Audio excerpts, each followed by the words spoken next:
sizameni ukwenza ngokuhle sisaziphilela lo mhlaba. Make sizameni ukwenza ngokuhle sisaziphilela lo mhlaba. Okay, everyone take their seats. We're about to begin the proceedings, God willing. So, no? God willing. Are you okay? We're going to begin proceedings. Okay. Willing, whatever it is. Okay.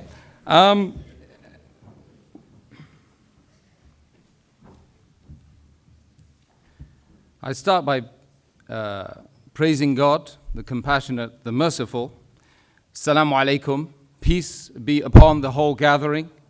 Marhaba, welcome, and thank you all very much for attending this, what I hope will be a seminal debate between our two respected speakers on the left and the right. That's what it's all about. It's about a debate, and it's about us coming together and being, being true to each other. That's effectively what it's all about, right?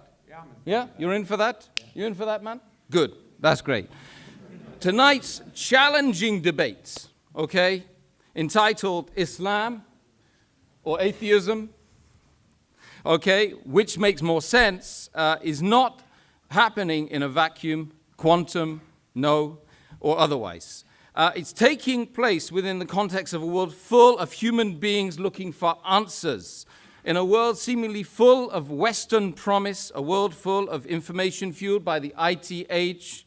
However, IT and we seem to have failed to adequately answer the most fundamental of questions about life, our existence itself, which is, of course, the main core area that we're going to be addressing tonight in this auditorium in London here tonight. I remember, spending a large part of my life asking myself, why am I here? Who created me? Do I have a purpose? Can we be certain about any of these, these questions? And once, I asked a bishop, what's the purpose of life? And he said to me, go and do a theology degree. Right, I'm not telling you to go and do a theology degree. I'm asking you to sit here in a debate for 2 hours with my two honorable guests over here. Was asking a bishop. Yeah, well, I'll ask you later. But of course, he didn't know the answer, by the way. Right. That's another issue. But what, of course, we can do to inform our decisions about this debate tonight is to use our reasoning, to use our minds, to use our intellect, and really for us to have an open mindset. Muslim, non-Muslim, Christian, whatever you are, whatever you believe in, we should have an open mindset and really go at this with sincerity. That's really, I'm just asking I'm asking myself first and foremost, right? Because that's tough being an ex-Irish Catholic. Yes, yeah. I didn't think the Catholic Church allowed divorce. Oh, well, that's another story. This evening, two major belief systems, if you like, who lay claim to the truth are going head to head. No matter which side of the fence that you tend to reside on, okay, by the end of the night, that you will be better informed about atheism and about Islam. Hopefully, the world perspectives, the worldview of Islam and atheism. That's what it's really all about. Tonight, how's it gonna hang? Right. Well, we're going to have 25 minutes allotted for both speakers, although I'm told that that's going to change as well. Yeah. Okay? And then followed by a further 10 minutes of, coming back, and then another 3 minutes of coming back, although that might change, Professor, right? And after that, there will be, crossfire, and there's going to be no heavy arms to be utilized in this section, both of you, okay? Although I understand the tongue is a lot more vicious than nuclear weapons. But what we're effectively saying after that is that you lovely people will get the opportunity to ask questions, as make observations, hopefully on the topics, right? On the topic that we're talking about, and then there'll be 2 minutes closing remarks, a little presentation after that, and we'll all go home, and we've got to be out of here by 10 o'clock. I would urge the audience not to heckle the speakers, to be polite at all times, okay? And, to listen to each other afterwards as well. We don't want any blood or any fights, okay? And I'm sure that you guys, you understand why I'm saying that. So today, our first speaker, okay? Has this been agreed upon? No, I was told. Okay, good, okay. You want to go first? I don't care. Will be our brother, well, you say brother, he's a brother in humanity. You're my brother in humanity. He's my brother in humanity and in the faith of Islam. Okay. Okay, fine. It means God is great. Yeah. Okay. So, Hamza Andreas Tzortzis, of course, he's actually Greek, not Pakistani. Please, he in fact is, you can see he's a little bit Pakistani, but anyway. He's a student of Islamic thought, a lecturer, a researcher for the Islamic Education Research Academy, and without further ado, I will call upon him to give his piece.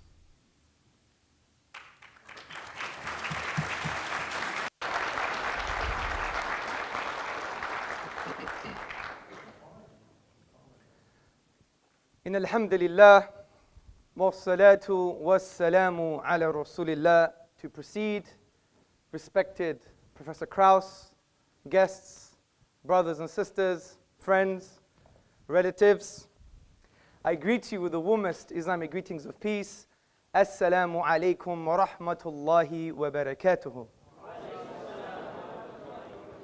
Which basically means, may the peace and blessings of God be upon you all.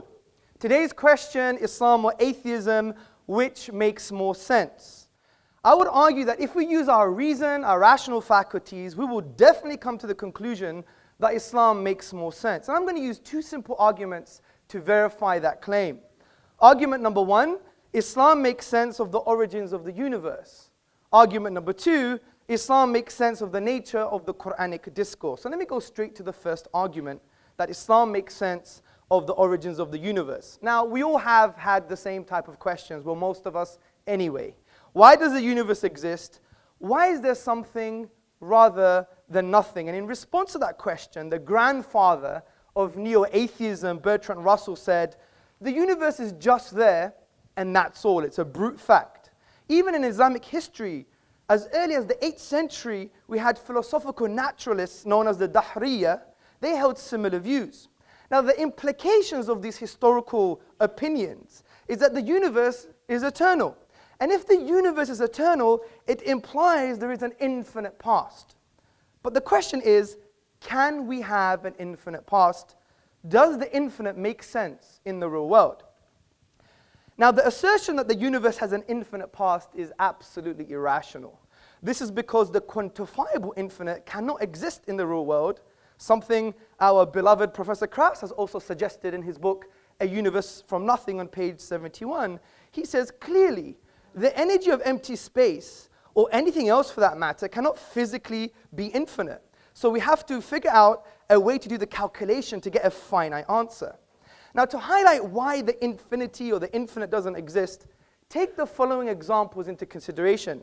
Imagine we have, for example, an infinite number of Professor Krausses in this room. And if I were to take 5 Professor Krausses away, how many do we have left? Well, some mathematicians may say, well, we still have an infinite number of Professor Krausses. Logicians will say we have infinity minus 5. But what stops me practically removing 5 Professor Krausses away from this room? Nothing. And if I do, there should be less than infinite, but there isn't, therefore it leads to absurdities and contradictions. Take this other example into consideration. The distance between myself and Professor Krauss. We can potentially split this distance into infinite parts, but I can actually traverse the finite distance, which shows, as Aristotle, the Greek philosopher, said, that the infinite is potential, never actualized. And in light of this, mathematicians Kasman and Newman said, the infinite certainly does not exist in the same sense that we say there are fish in the sea. And this leads to our deductive argument. Now, for those who don't know, a deductive argument is a conclusion that necessarily follows from its premises. And to deny a valid and sound deductive argument is equivalent of denying reality. So listen to the deductive argument. Number one, an actual infinite cannot exist. Number two, an infinite history of past events is an actual infinite. Therefore, an infinite history of past events cannot exist. Therefore, the universe is finite. Therefore, it had a beginning. Now, this is a deductive argument.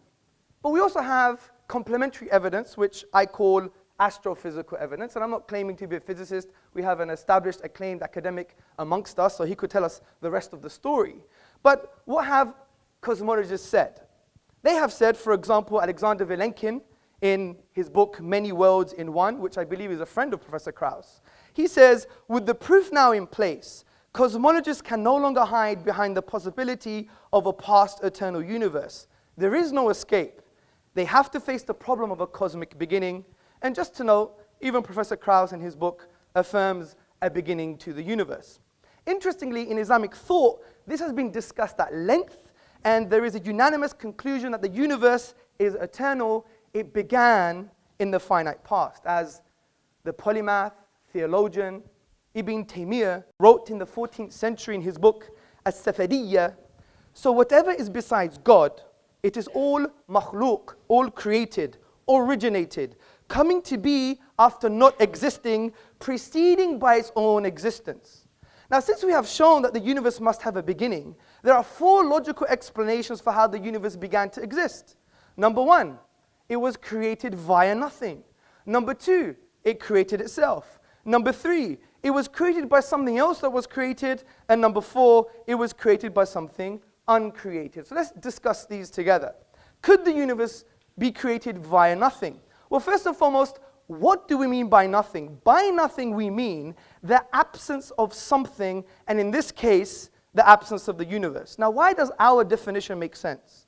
This is because we have deductively argued that the universe began, and therefore it was once not there. There was an absence of the universe. This is undeniable due to the deductive nature of the argument. So based on our definition, I think we can conclude that the universe coming into being or existence via nothing is impossible on logical, rational, and I would even argue empirical grounds. You could discuss this mathematically, for example. What is 0 plus 0 plus 0? It's never going to be 3. It's 0. Therefore, the universe could not have come into existence via nothing. As P.J. Zwart in his publication About Time explains, if there is anything we can find inconceivable, it is that something could arise from nothing. Let's go to the next option. Could the universe create itself? Well, this implies that the universe was in existence and not in existence at the same time, which is an impossibility. Also, there's a crude example for you to picture in your mind. Ask yourself the question, can your mother give birth to herself? Obviously not. So we know self-creation is an impossibility. So the next option is, could the universe be created by something created? Well, I would argue as an ultimate explanation for how the universe began, this is illogical and irrational. The universe could not be as a result of another universe, for example, or something else that was created because of the absurdity of an infinite regress. Imagine this universe, universe 1, being as a result of another universe, universe 2, and universe 2 being as a result of another universe, universe 3, and this one on ad infinitum, we would never have the universe today. Hence, the Islamic philosopher and thinker, Dr. Jafar Idris, summarizes this point. He says, there would be no series of actual causes, but only a series of non-existence. The fact, however, is that there are existences around us. Therefore, the ultimate cause must be something other than temporal causes. So I would argue that the final possible explanation, which is the universe was created by something uncreated, is the most rational explanation. And the philosopher Abraham Varghese, in the appendix to Professor Anthony Fleur's book, There Is a God, explains this conclusion in a simple but forceful way. He writes, now, clearly, theists and atheists can agree on one thing. If anything exists at all, there must be something preceding it that always existed. How did this eternally existing reality come to be? The answer is that it never came to be. It always existed. Take your pick. the God or the universe. Something always existed. And we've argued deductively that the universe began, therefore it couldn't have always existed. Now this doesn't mean God exists. It doesn't mean Allah, Buddha, Jesus, Yahweh exists. Of course not. That's a leap of faith. We leave that to the atheists. The point I'm trying to make here is that if we continue with our rational argumentation, using our aql meaning intellect in the Arabic language, as the Quranic discourse says, أَفَلَا تَعْقِلُونَ, do you not use your brains? If we continue using our brains, our mind, we will conclude something quite profound. Number one, that this uncreated creator must be eternal by definition because he's uncreated. Number two, he must be transcendent. As Ibn Taymiyyah, the 14th century philosopher and theologian, said, he must be distinct and disjoined from the universe. For example, if I were to create this lectern, do I become the lectern? No. Number three, this uncreated creator must have a will, because if it's eternal and brought into existence a finite effect that began, like the universe, he must have chose the universe to come into existence. And a choice indicates a will, and a will indicates it can have a relationship with sentient beings in the universe. Number four, it must be powerful. It created the atom, for example. If you split the atom, ask Professor Krauss what happens. Fifth point, it must be perpetually knowing, because if it's eternal and it established laws like the law of gravity, it implies it's a lawgiver. So therefore we can make the inference that it's perpetually knowing or perpetually intelligent because it's eternal and created laws in the universe. Finally, it must be one. If we use the rational principle called Occam's razor, and by the way, many people don't understand Occam's razor, and I think Professor Krauss doesn't understand Occam's razor either when I read his book, but he could debate with me later. Occam's razor is not about physical causes, by the way, which has been misconstrued as a straw man in the Kraussian fashion. Basically, Occam's razor is that you must have a simple explanation, but also you must have the most comprehensive, which means what? It actually means that it has to have greater explanatory scope and explanatory power, because it can be complex, because it may deal with most of the questions. But concerning this reality about the oneness of the divine, the argument that the creator must be one is simple and far more comprehensive. If you say 2 or 3 or 4, then it's not simple anymore, and it doesn't answer all the questions. In actual fact, it creates far more questions than it answers, such as, how do 2, 3, 4 causes co-eternally exist? It doesn't make any sense. So I think we've concluded what the Quran concluded 1400 years ago, that there is a creator, he's one, he's unique, and he's transcendent.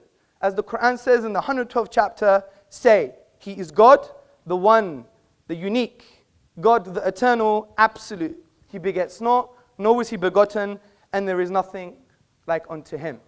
Now, before I move on to my next argument, I really want to have a nuanced discussion, a very nuanced discussion, which means if someone offers to talk to you, you have to talk to them back. And I wasn't offended, but I found it slightly childish when I asked someone in this room for us to have a chat, and he wouldn't have a chat with me, which I think is not very nice. But that's another story. And I want to do with some contention, so we transcend this kind of what I would call atheist cliches. So what's the first atheist cliche? The first atheist cliche, I call it the Professor Krauss nothing cliche. And if you read his book, you will see that Professor Krauss, although a highly acclaimed academic, I mean, I am nothing compared to him. That's true. He's right. One second. By the way, him making a statement is not an argument. I don't know why you're clapping like someone who's obedient slave. 1 point. Please, I have a time to keep. So, in his book, which I really like his book, I like his style, I like his rhetoric, he wrote in his book, A Universe from Nothing, he said that nothing is nothing with italics. And essentially what he's trying to say, he's trying to change the label nothing, which in the English language is a universal negation. But he's saying nothing is actually something, which is a quantum reality. Now this is quite bizarre. And that's why you have to study philosophy, because you need to make conceptual distinctions. For example, imagine I was in the hallway and I said, I met nobody, and they gave me directions to this room. Or imagine if I said, for example, yesterday my wife made a great lunch, and it was nothing. Nothing tastes great with a bit of whipped cream. I mean, does this make any sense? And Professor Krauss' use of nothing is actually something. He also says in his book in page 80, our universe will then returning to the quantum haze from which our own existence may have begun. And his own friend, Alexander Vilenkin, said recently, vacuum is very different from nothing. It's a physical object. But this is irrelevant almost, because even Krauss admits in his book that these are speculative and inconclusive conclusions. Because he says, I stress the word could here, because we may never have enough empirical information to resolve this question unambiguously. So I do respect what he's trying to do, but you would never take an inductive argument over a deductive one. Only someone intellectually challenged would do that, in my humble opinion. The second contention is that things can come into being without any cause. You have a quantum vacuum, a quantum reality, and there are some subatomic events that appear without no causes. I believe we have a strong defeater to this argument, and it concerns perceptions, and it rests on a Kantian argument. Now, I can order my perception in this room. I can see this very handsome young man. I can see the cameraman. I could see the wall. I can also reverse that perception. But if my wife were to start walking down this auditorium, I couldn't help but see her front before I see her back. And I couldn't reverse that perception. Now, the very fact that I know when I can order my perceptions and when I can't, and when I can reverse my perceptions and when I can't, is because we have an innate concept of causal links and causal connections. To reject that based on empiricism or an empirical reality is equivalent and tantamount of actually rejecting the perception itself. It's like shooting yourself in the foot. This is why the philosopher John Cottingham in his book Rationalism said, but on Kant's argument, we will not be able to recognize the event in the first place unless there were a rule that makes it necessary that the order of our perception should be thus and not otherwise. In short, the very experience of an external event already presupposes an understanding of causal necessity. So these are the cliches. Let's go to the next argument, which is the nature of the Quran. Now, the Quranic discourse has been described by Eastern and Western scholars as an intrusive and imposing text, which seeks to intrude into the inner dimensions of man. Now, this imposition is positive as the Quran seeks to positively engage with your intellect and with your psychological disposition. And the way the Quran achieves this is by asking questions. وَفِي أَنفُسِكُمْ أَفَلَا تُبْصِرُونَ. And in themselves, do they not see? Talks about the physiological reality, the psychological reality, even referring to things like consciousness. This is why Professor of Philosophy Shabir Akhtar, in his book, The Quran and the Secular Mind, A Philosophy of Islam, he describes what the Quran is trying to say with these verses. He says, nature's flawless harmonies and the delights and liabilities of our human environment, with its diverse and delicate relationships, are invested with religious significance. Created nature is a cryptogram of a reality which transcends it. Nature is a text to be deciphered, evidences accumulating in the material and social worlds and in the horizons jointly point to a hidden immaterial order. You may think this is quite interesting for a 7th century book, but the Quran goes even further than this. It produces an intellectual challenge for the whole of mankind. The Quran says, وَإِن كُنْتُمْ فِي رَيْبٍ مِّمَّا نَزَلْنَا عَلَىٰ عَبْدِنَا فَأْتُوا بِسُورَةٍ مِّن مِّثْلِهِ وَادْعُوا شُهَدَاءَكُم مِّن دُونِ اللَّهِ إِن كُنتُمْ صَادِقِينَ. And if you are in doubt, talking to Krauss, talking to me, talking to everybody, if you doubt this book, which we have sent down to our servant, referring to the Prophet Muhammad sallallahu alaihi wasallam, upon whom be peace, then bring one chapter like it and call on your witnesses and supporters besides God, in kuntum sadiqeen, if you're truthful in this claim. Now, this verse is a basis for an array of arguments in the Quranic discourse, and we don't have time to talk about all the arguments. Historical argument, sociological argument, and a whole array of intellectual responses. But one I want to talk about is called the inimitability and the uniqueness concerning the Arabic language in the Quranic discourse, which Islamic theologians and thinkers argue that it is a miracle. Now, before I get into that, we have to now discuss what is a miracle. We have to define what a miracle is. Now, the word itself linguistically comes from the Latin word miraculum, meaning something wonderful. And the traditional Western philosophical definition of a miracle, as summarized by David Hume in his An Inquiry Concerning Human Understanding, he says it's a transgression of natural law. We don't agree with that definition. Because what are natural laws? Natural laws are just inductive generalizations of patterns we perceive in the universe. If something changes from the pattern or is different, then maybe it's part of the pattern. It's just based on induction. What the profound Islamic theologians and thinkers have done, they've redefined what a miracle is based on the Quranic discourse.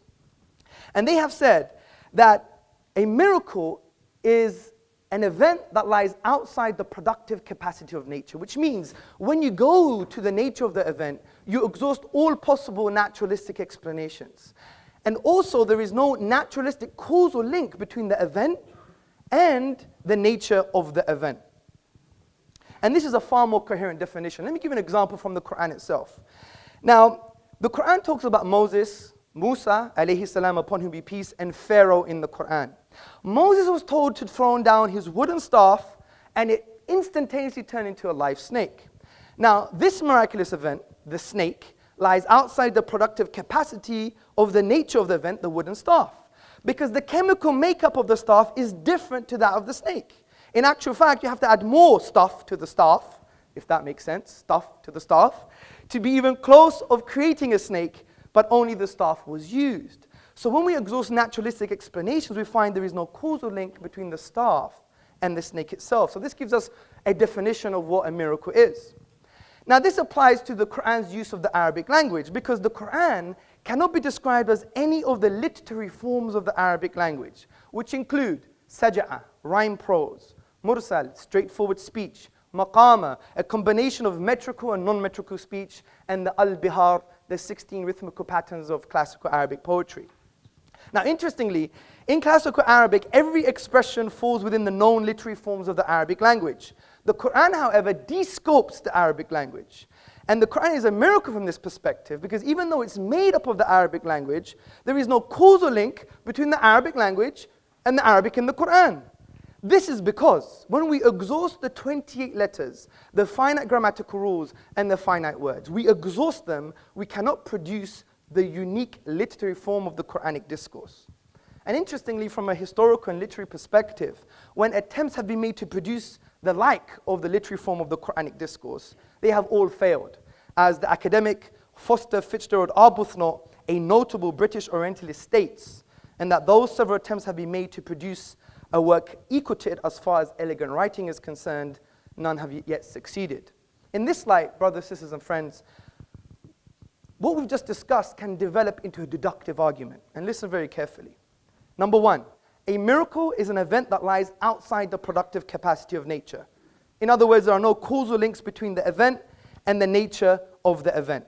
Number two, the Quran's literary form lies outside the productive capacity of the nature of the Arabic language. Its literary form cannot be logically explained using the Arabic language. Therefore, the Quran is a miracle. As Professor Bruce Lawrence from Duke University in his book, The Quran, a Biography, on page number 8 said, as tangible signs, Quranic verses are expressive of inexhaustible truth.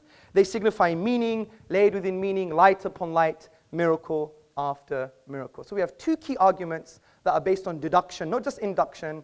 And to challenge a deductive argument, you have to challenge the premises, and I hope Professor Krauss would do that. So let's go to some contentions. What about Shakespeare? Shakespeare is unique, but this is a very shallow contention. And I even heard this from Dan Barker in our debate in Minnesota, and he didn't do his reading. Basically, Shakespeare is not unique from the perspective of the structural features of language, the literary form. Rather, it's aesthetic reception. The kind of argument we're talking about are the structural features of the Arabic language. And if you look at Shakespeare, he used the iambic pentameter, the trochaic verse, the blank verse, and many English literateurs use the same kind of structures. And if you go to the book, the Oxford Dictionary of National Biography, you will see that Shakespeare has been compared to Francis Beaumont, John Fletcher, and other playwrights. So he's not unique or inimitable from the perspective that we're talking about.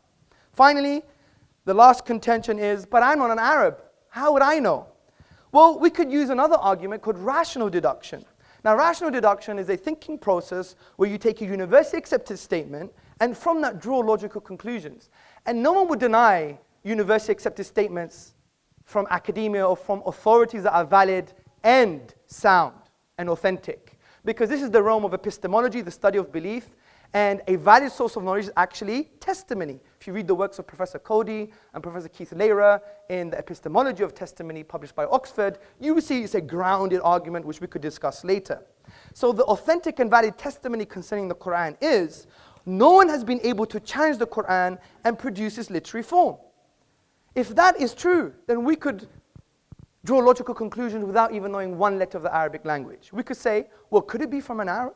Could it be from a non-Arab? Could it be from Muhammad, upon whom be peace? Or is it from the divine reality? We know it couldn't be from an Arab because they all failed, especially the best Arabs at the time. We know it can't be a non-Arab because you have to know Arabic. We know it couldn't be from Muhammad, upon whom be peace, because all human expression, if you have the blueprint, you can replicate it. Just look at some replicas of Picasso and Monet in art.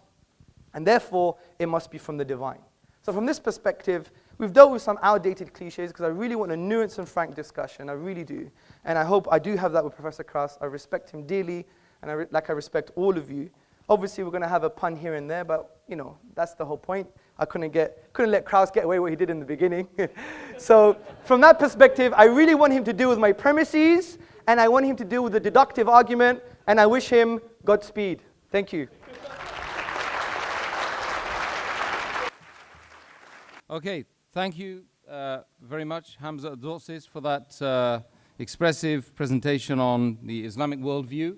We're now going to be calling upon Professor Lawrence Krauss to come back on that with his presentation, which I don't think is going to last more than 25 minutes, I'm sure of that. But just to let you know, some of you who perhaps don't know anything about Professor, he's a renowned cosmologist and a science popularizer, and is the foundation professor in the School of Earth and Space Exploration, a director of the Origins Project at the Arizona State University. He's hailed by Scientific America as being a rare public intellectual, and he's also the author of more than 300 scientific papers and 9 publications, books, including the international bestseller, The Physics of Star Trek, and his most recent bestseller entitled A Universe from Nothing, now being translated into 17 languages or more.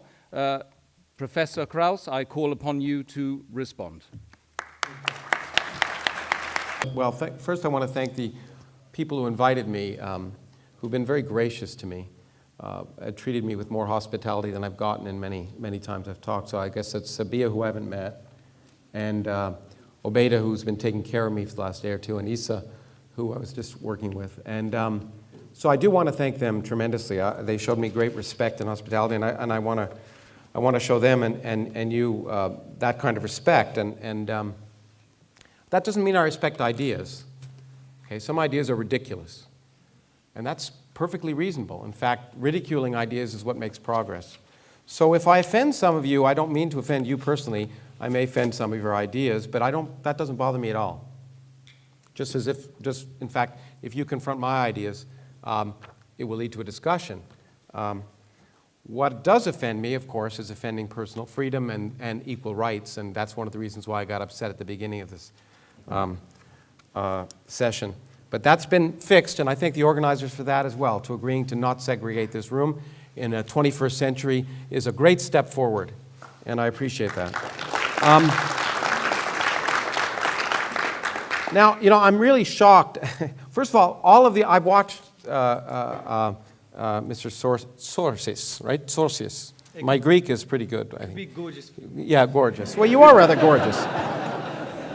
Gorgeous George over here. I watched some of these, and they're always exactly the same. So I thought they'd be different this time. And it always begins with you, and I'm supposed to respond to you. And I will, to some extent, but it's hard to respond to nonsense. And in fact, the point of this is not a question, does God exist? That's not the question. It's atheism or Islam or atheism, which is more sensible, I think is what it says, or something like that. Now, I was just shocked because I thought that you wouldn't bother to try and pretend you knew science, because you don't, and we're going to go through that in real detail. Everything you said is nonsense when it comes to science, so we'll go through and we'll have a little chat if that's okay. Of course. Okay, good. And so I found it remarkable that you began with that kind of nonsense, and we'll continue from that. But let me just first begin with the fact that the premise of this debate is in some sense inappropriate, because it suggests two things. First of all, it suggests that Islam is something special, and it isn't. It's not special at all. It's one of 1,000 religions or more that have existed since the dawn of humanity, all of which claim divine revelation, all of which claim perfection, all of which proclaim infinite knowledge, uniqueness, beauty, etc.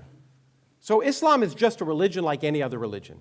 And there's no difference. It proclaims, just as the Rig Veda did and Akhenaten in ancient Egypt, that the universe had a beginning, nothing special, okay?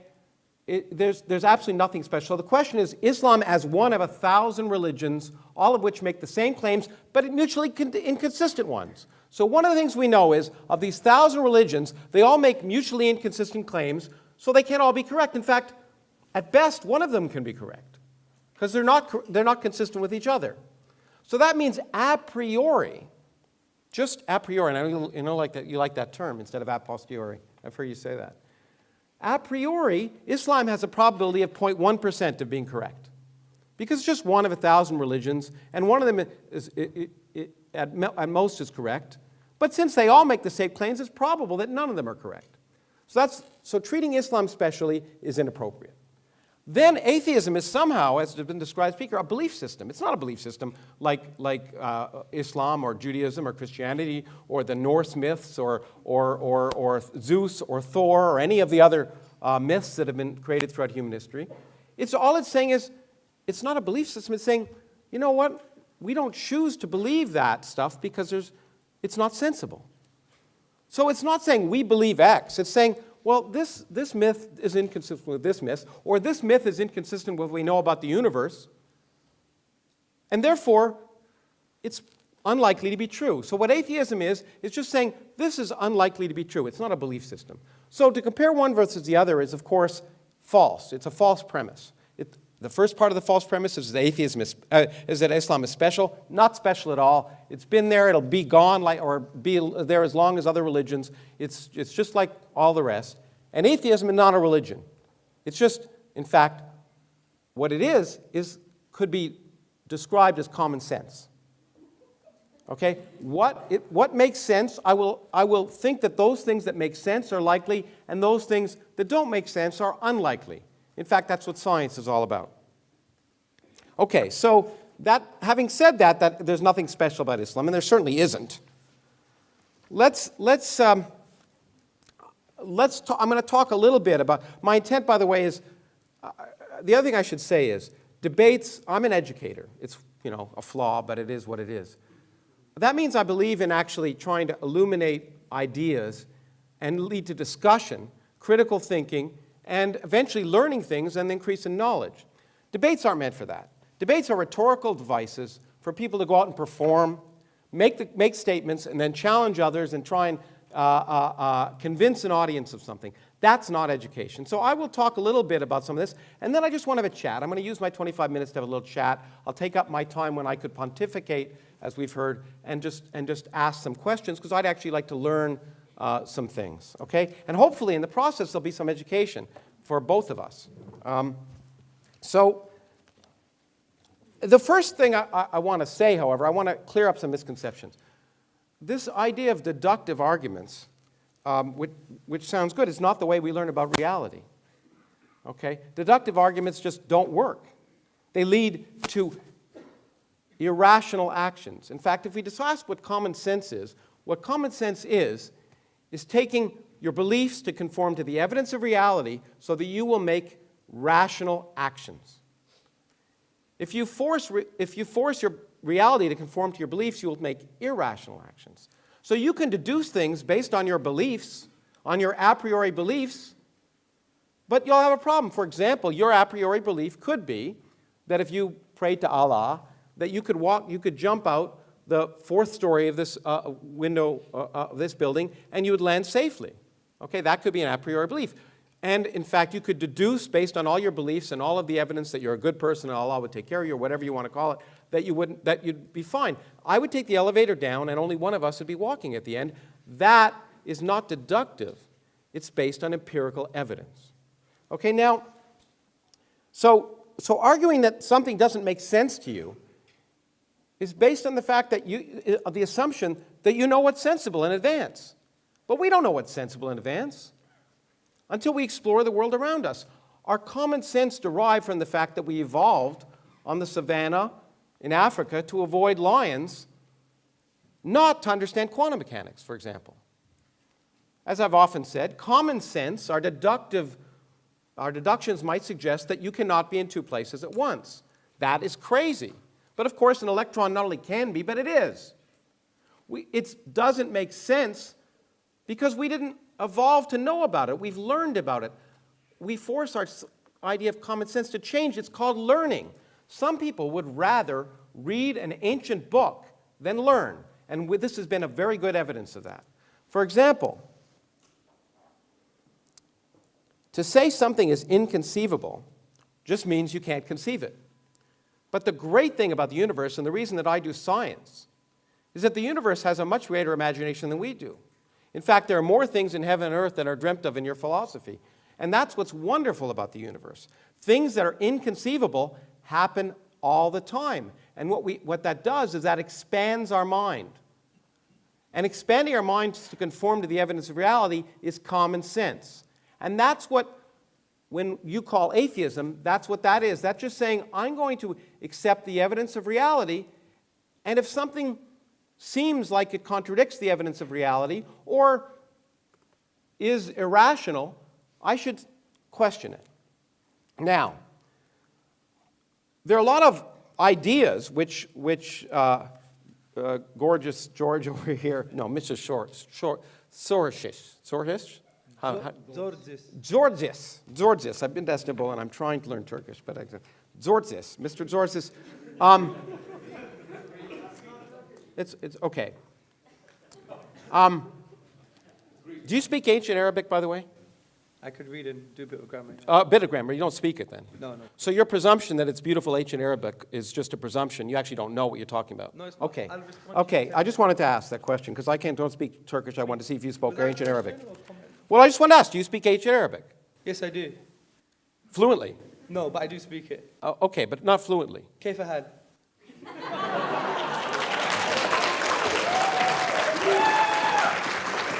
Well, you know what? There's a real language that you don't speak. It's called the language of mathematics. So let's talk about that. Let's talk about this nonsense about infinity. Let's take something physical. Let's draw a circle and draw a diameter. What's the ratio of the distance of the circle to the diameter? Do you know? You're the teacher. Do you know? You're the teacher. I know. I'm asking you a question. I want to have a chat. I don't know anything. Well, you've demonstrated that, but you ever heard of pi? Yes, I have, yeah. Oh, do you know what it is? 3.14 first thing you said. How many decimals does it have? I don't remember. An infinite number. Yes. Okay, so the physical distance of the ratio of a diameter of a circle to its circumference is an infinite number. Yes. What do you know? Now, when we talk about, what's amazing to me is you quoted Aristotle as the basis of science. Of course, Aristotle was the one that told us objects fall in proportion to their weight because he actually didn't do the experiment. He deduced it based on what he wanted. Galileo, of course, did the experiment, right? And we know, let's do the experiment here in front of you. So I'm going to take this object and this object. Yes. Aristotle would tell me which would fall first. Will you tell me which would fall first? Guess, okay. If you don't know. The book. Okay, look, you were right. Great. Okay, good. Why? Because there's resistance.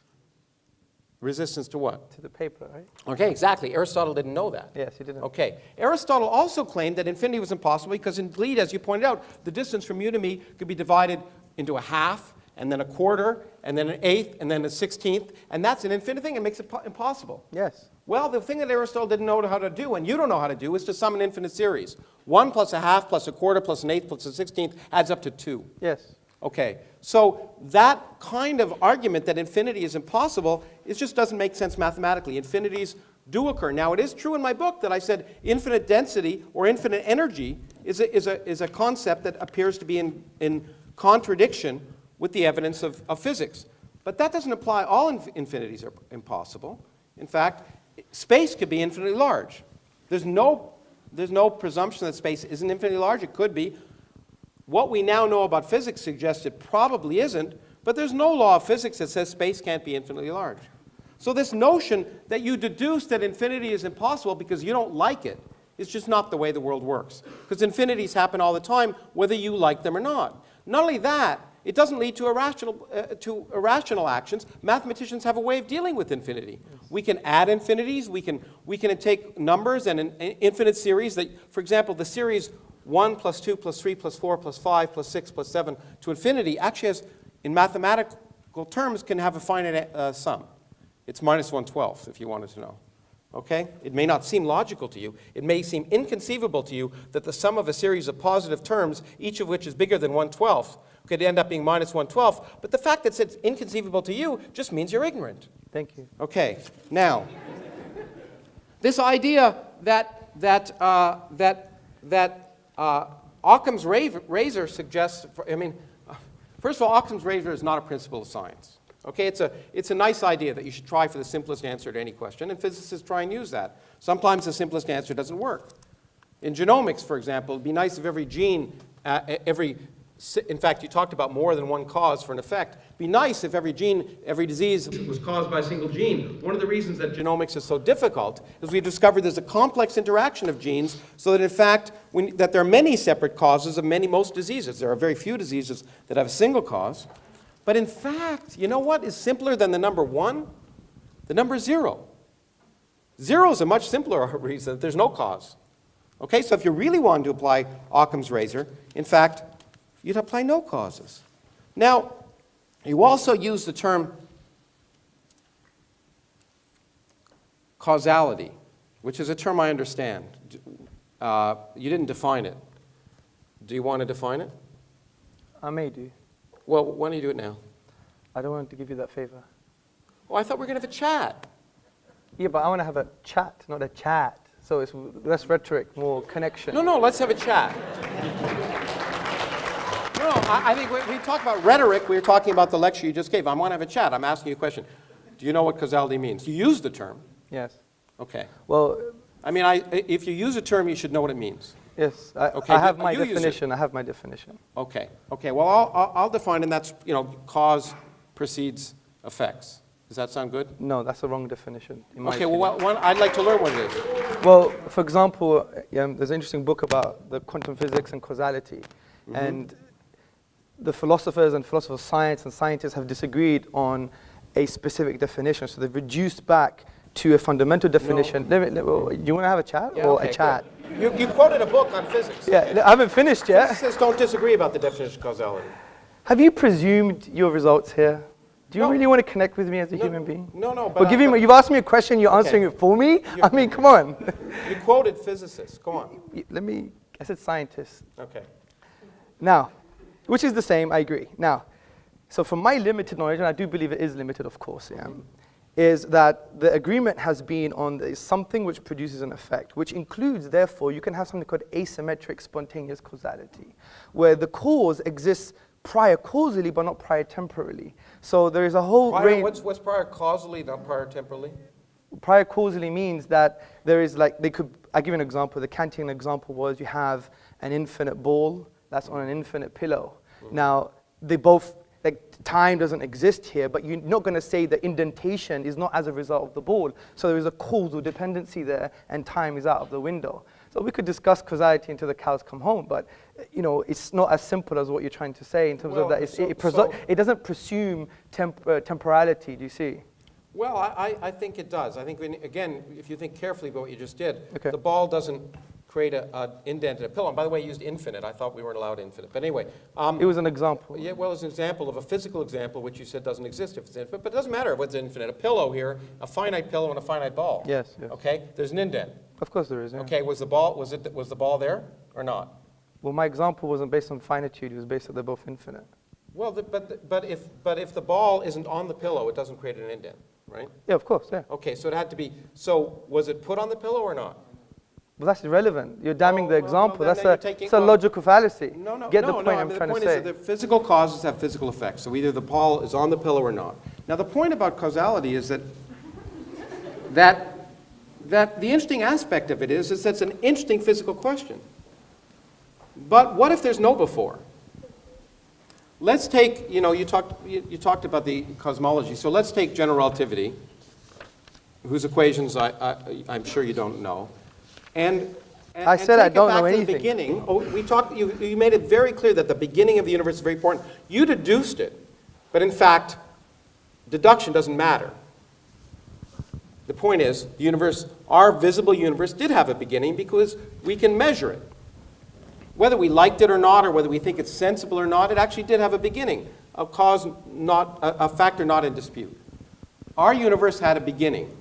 Now, however, the laws of physics tell us, right now, if we extrapolate back to the beginning, that that if we took it at face value, that time didn't exist before t equals 0.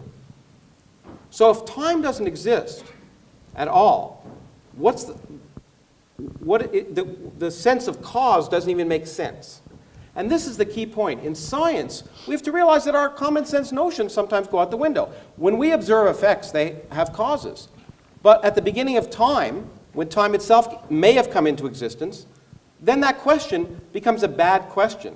Philosophers can debate it, people can write it down, but it doesn't matter. Now, the other thing I will say is you've somehow talked to me about the fact that the Quran as a literary document is different than other literary documents. And you've given some arguments that I understand. What I actually did this the other day because I've seen you give this talk a gazillion times. I actually input in a computer a lot of Arabic words and asked them to produce it at random. And I produced 2 sentences from the Arabic from the Quran in 11.6 seconds. My computer speaks neither Arabic nor is Arab, but produced those incredibly divine words.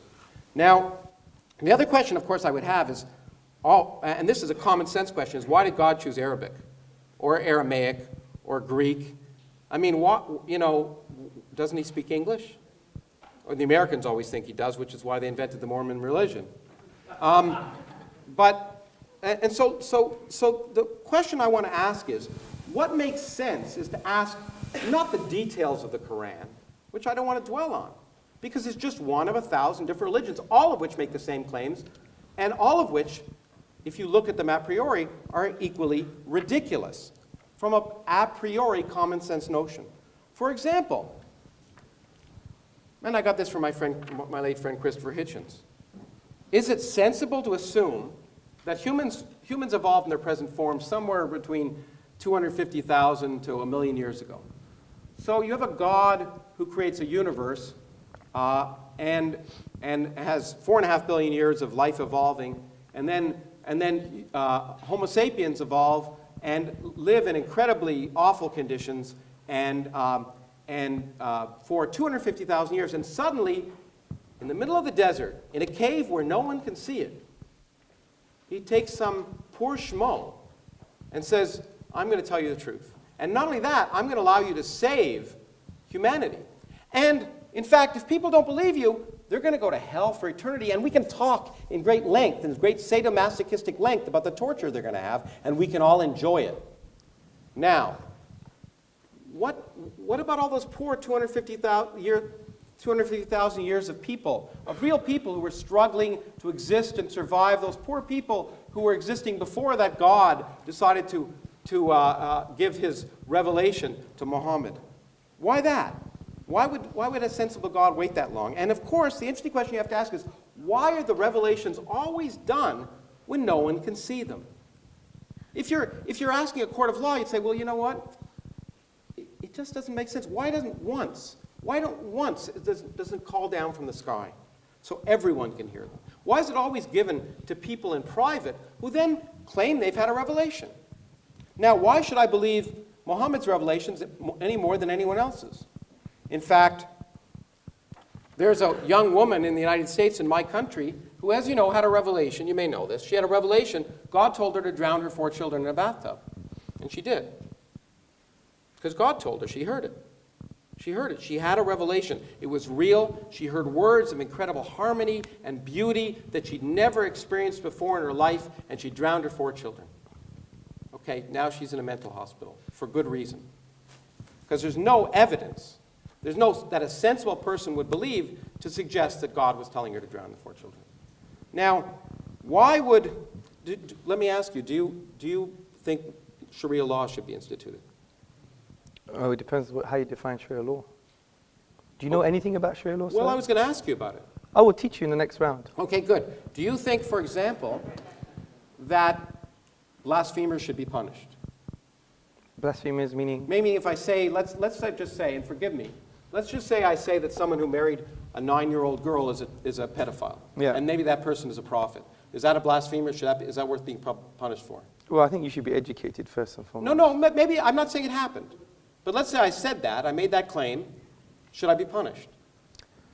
In a court of law with justice, there will be a form of punishment, yes. Okay. So what about if I openly questioned the existence of God? In fact, said openly and preached in a room that there's no God. Is that worth punishment? This is full in our history. We don't have a problem with intellectual debate and dialogue. I Okay. even mentioned the 8th century Dahriya. So if I say that Allah is not God, but Thor is God, and people should worship Thor, and I go and that it's not blasphemous.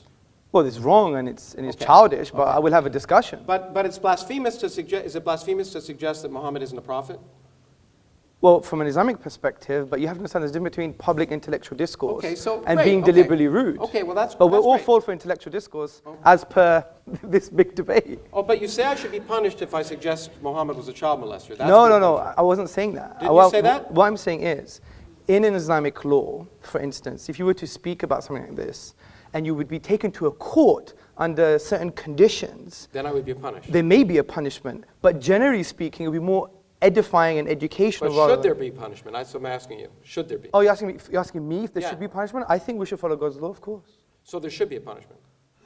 I think there should be a punishment if you're deliberately harming anyone else. For openly questioning. Well, John Stuart Mill For had the openly same questioning or opinion. Openly ridiculing. So No, there's a difference. Don't straw man my okay, positions. let me take a more clear example. You're straw manning my Say you're a positions. homosexual man Yes.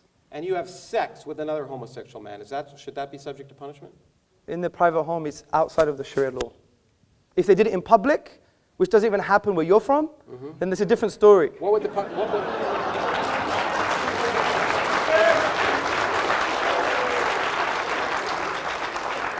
Where am I from? Where am I from? Well, you are from the United States of Oh, I America. see. yeah. And so it doesn't even happen in where I'm from. Now that's rude. But in any case, How's but that it does rude? but the good I thing thought about you're an it is empiricist. It does happen where I'm from. All the stats So could- two people you know. in Arizona are out in the desert having sex because they really get turned on. Yes. And they're both men Yes. and they have sex together. Yes. Okay? Is that punishable? If there's no one in the desert, no, it's not. Okay, let me ask you another question. Is homosexuality wrong? In the Islamic tradition, it's a sin. Okay, now here's an idea of why common sense should tell you that Islam, like many other religions, is not common sense. Because, of course, homosexuality is perfectly natural. In all animal species, almost, it's natural. It occurs with a 10% frequency. Okay? In fact, there are good evolutionary reasons for homosexuality. So in that sense, there's no reason and a fundamental... Why would a God who thought it was a sin make it natural among all species? I don't think the sheep, by the way, which 10% of sheep are long-term homosexual relationships. Okay? Why would a God who thought it was a sin create sheep who don't have a soul, who aren't able to think about it, be homosexual? That's the kind of nonsense that we have to ask, and the only way we can determine if it's nonsense is by looking at the world around us, not by deducing it, not by listening to the words of ignorant individuals and Iron Age peasants who didn't even know the Earth orbited the sun. Wisdom and learning comes from observing the world around us, and we shouldn't take our wisdom from people who didn't even understand the way the world worked. Thank you. How long did that?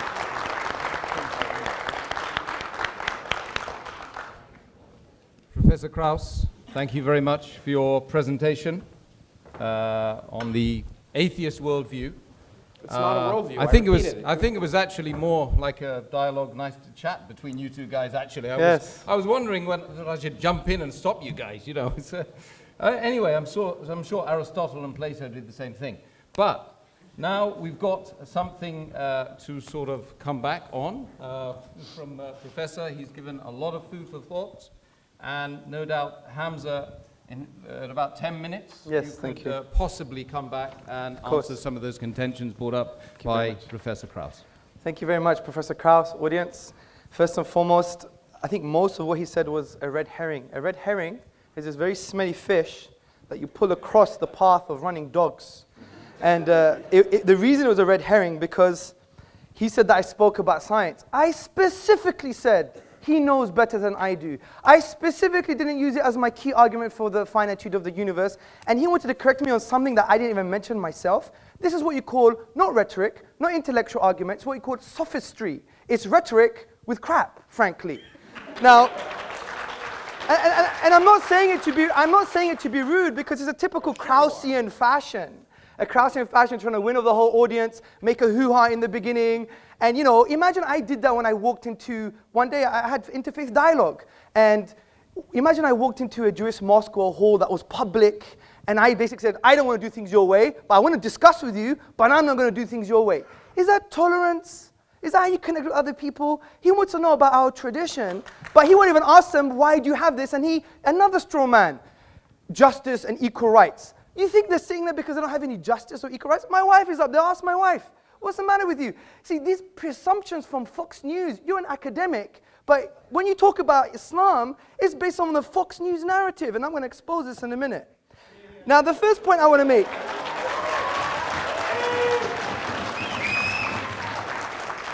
Now, you used the word a priori more than 3 times, but you rejected deductive thinking. I mean, isn't a priori deductive?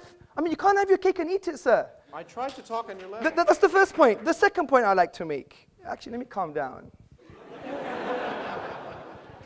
The second point I would like to make is that, see, we're not rejecting inductive arguments. Of course we're not. You're forgetting the inductive method, the scientific method. Do you know where it came from, sir? Do you know where it came from? I know. In fact, there's a remarkable scientific mathematical tradition in the Arab world, if that's what you're going to talk about. I'm going to talk about Ibn al-Haytham in his book on sure. optics. Yeah. Read the works of David Lindbergh and others, historians of philosophy and science. And they say it came from Islam. You know why? Because Islam doesn't reject... No, they came from the Arab world. They didn't come from Islam. Well, let me give you the link. Let me give you the link.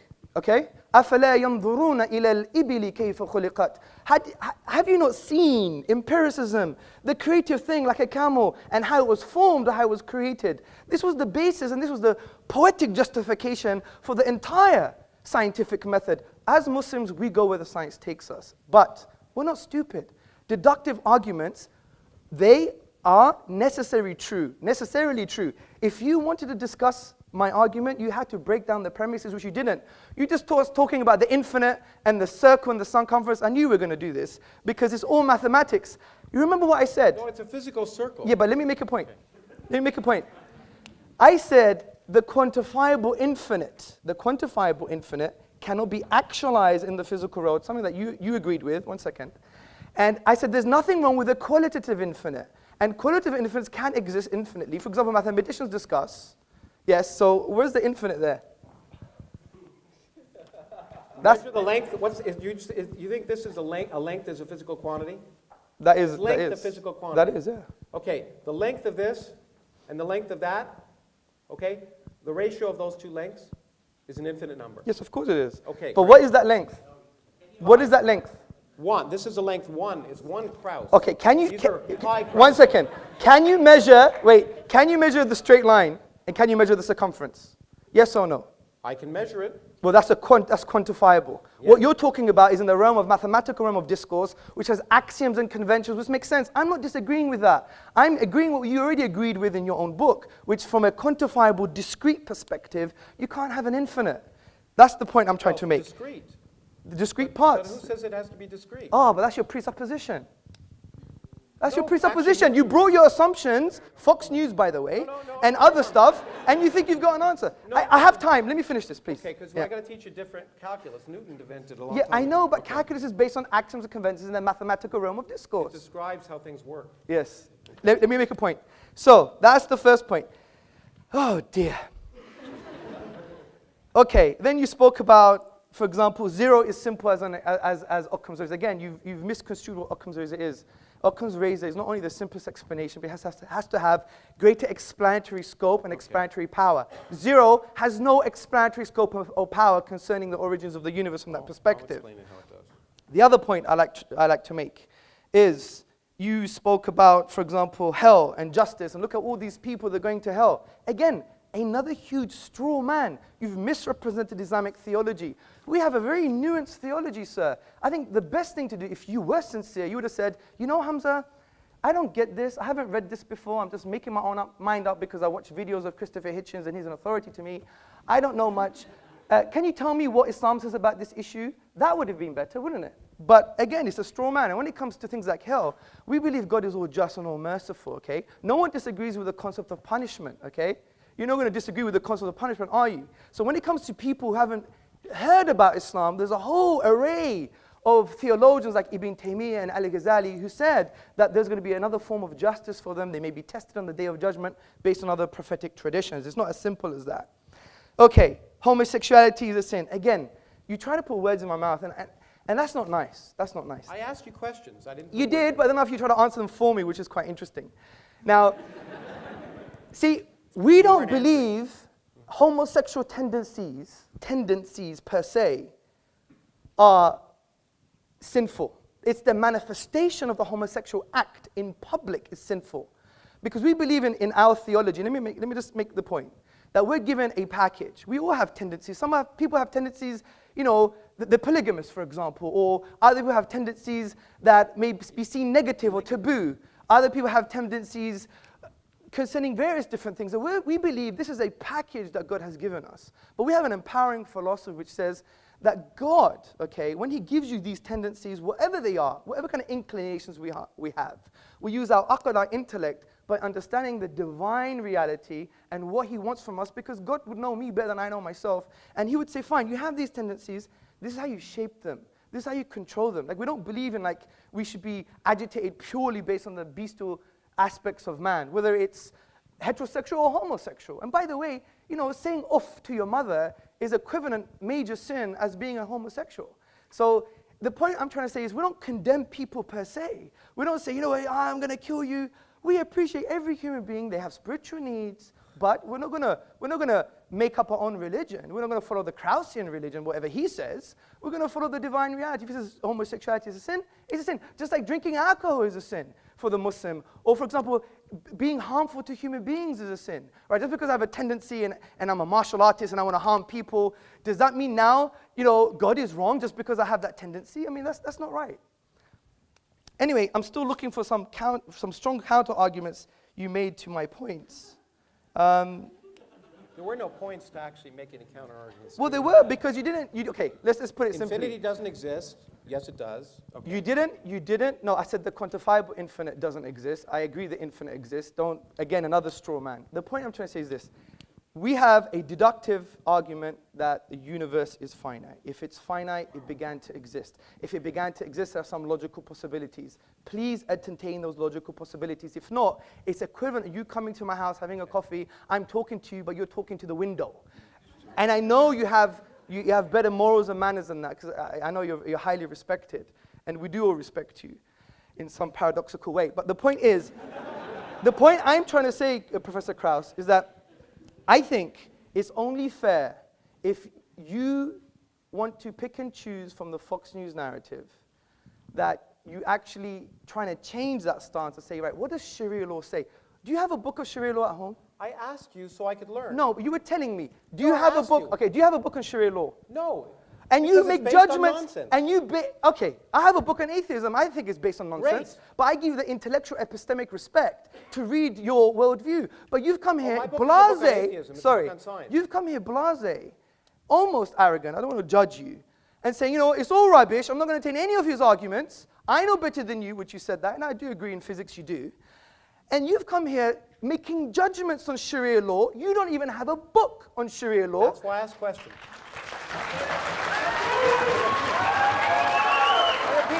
And the point is... Look, I'm sorry, that's why I asked questions. I asked you questions so I could learn. I asked what you thought as someone whose opinions I'm supposed to respect. And I wanted to know, did you think it was wrong? And I wanted to know why. There's no sense why homosexuality is wrong. I wanted to know what common sense tells you that homosexuality is wrong, except some self-proclaimed prophet telling you with no evidence. There's a different point. Okay. Okay, let me ask Professor Krauss a question. Why is incest wrong? It's not clear to me that it's wrong. Okay. It's clear to me. There's an evidence. No, on. Listen to me. Listen to me.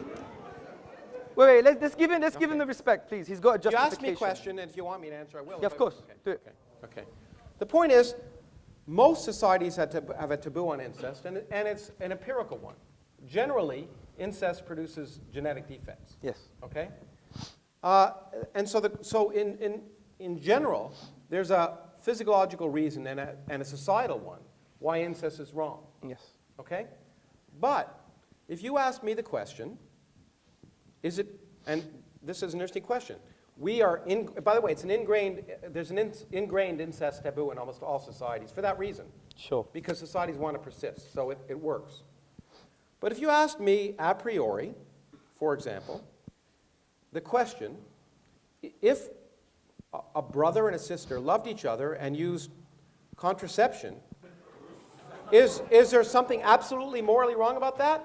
And that, by the way, and it was once, and they went off and it didn't affect anything else, I'd have to think about it because I don't think there's any absolute condemnation of that fact. If they love each other and care for each other and they go off and it doesn't affect anything else, okay. Would I recommend it? No. Would I be particularly happy about it? But would I be willing to listen to those arguments?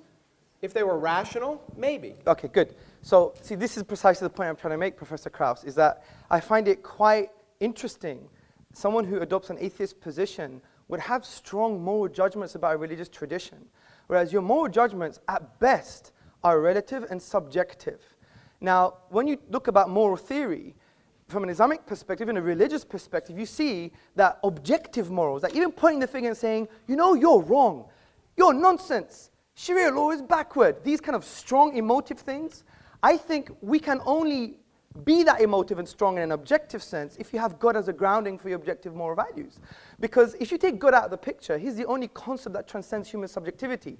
Social pressure, you know that doesn't work. Look what happened in Nazi Germany. You know, for example, evolution makes it end up being ephemeral and empty. If you look at the philosopher of science, Michael Rules, he said, you think loving thy neighbor as thyself is like you're referring above and beyond yourself. But essentially, it has no true meaning. It's just a product of survival and reproduction. So from this perspective, you don't have an ontological grounding for objective moral truths. The best you could do, what a lot of atheists have done, is, well, we believe in moral realism, which is moral truths are just moral truths because they are. Well, Islam just is, and the Prophet Muhammad upon him just is, and the Quran just is. That's not an argument. So the reason I asked you that question, sir, was to say, how on earth, from an intellectual perspective, can we point the finger at religions from a moral perspective? And especially today's the irony is most of your articulation against Islam has had a moral vibe to it, not a rational one, because you didn't deal with the premises of my argument. I did. No, you didn't. You talked about infinity. And I talked about causality, infinity, the words that you were throwing out. Yes, and what did you say about causality? I said, in fact, that it's quite likely that beginning of the universe causality isn't a good question. But if you understood the physics, you'd understand it. Your presupposition of causality. No, it's not my presupposition. It is. It's time doesn't exist. Yes. Space doesn't exist. Okay, think about the statement, something produces an effect. Mm-hmm. Where is time as a definition there? Produces. No, it could be atemporal. What do you mean atemporal? You Well, explain to me clearly what you mean in a physical way. And Okay. Don't just give me English language. Give me a physical example. Okay, let me give you, like your nothing is a physical example, yeah? Well, you haven't described what my nothing is yet. You read the preface, like a number of people did, but I don't know if you got very far in the Actually, book. I read the whole book. I liked it. What's my nothing? Your nothing is... What is my nothing? Your nothing is quantum. No. It is. No. No space, no time, no laws, no nothing. But that's still a quantum haze. No. That is. No, there's no quantum. There's no universe. There's no universe. Nothing. Zero, zip, nada. So why did you say in your own book then that we will reduce to our own quantum haze? Hamza, can I Well, he took a lot of my time. Yeah. Well, but did you? It's I kind took a lot of my time dissolving answering my into a question. discussion. So we'll continue the discussion. Oh, we will do. Pontificate. No, of course. Okay. Yes. Okay. Thanks very much, Hamza. Please come and sit down, brother.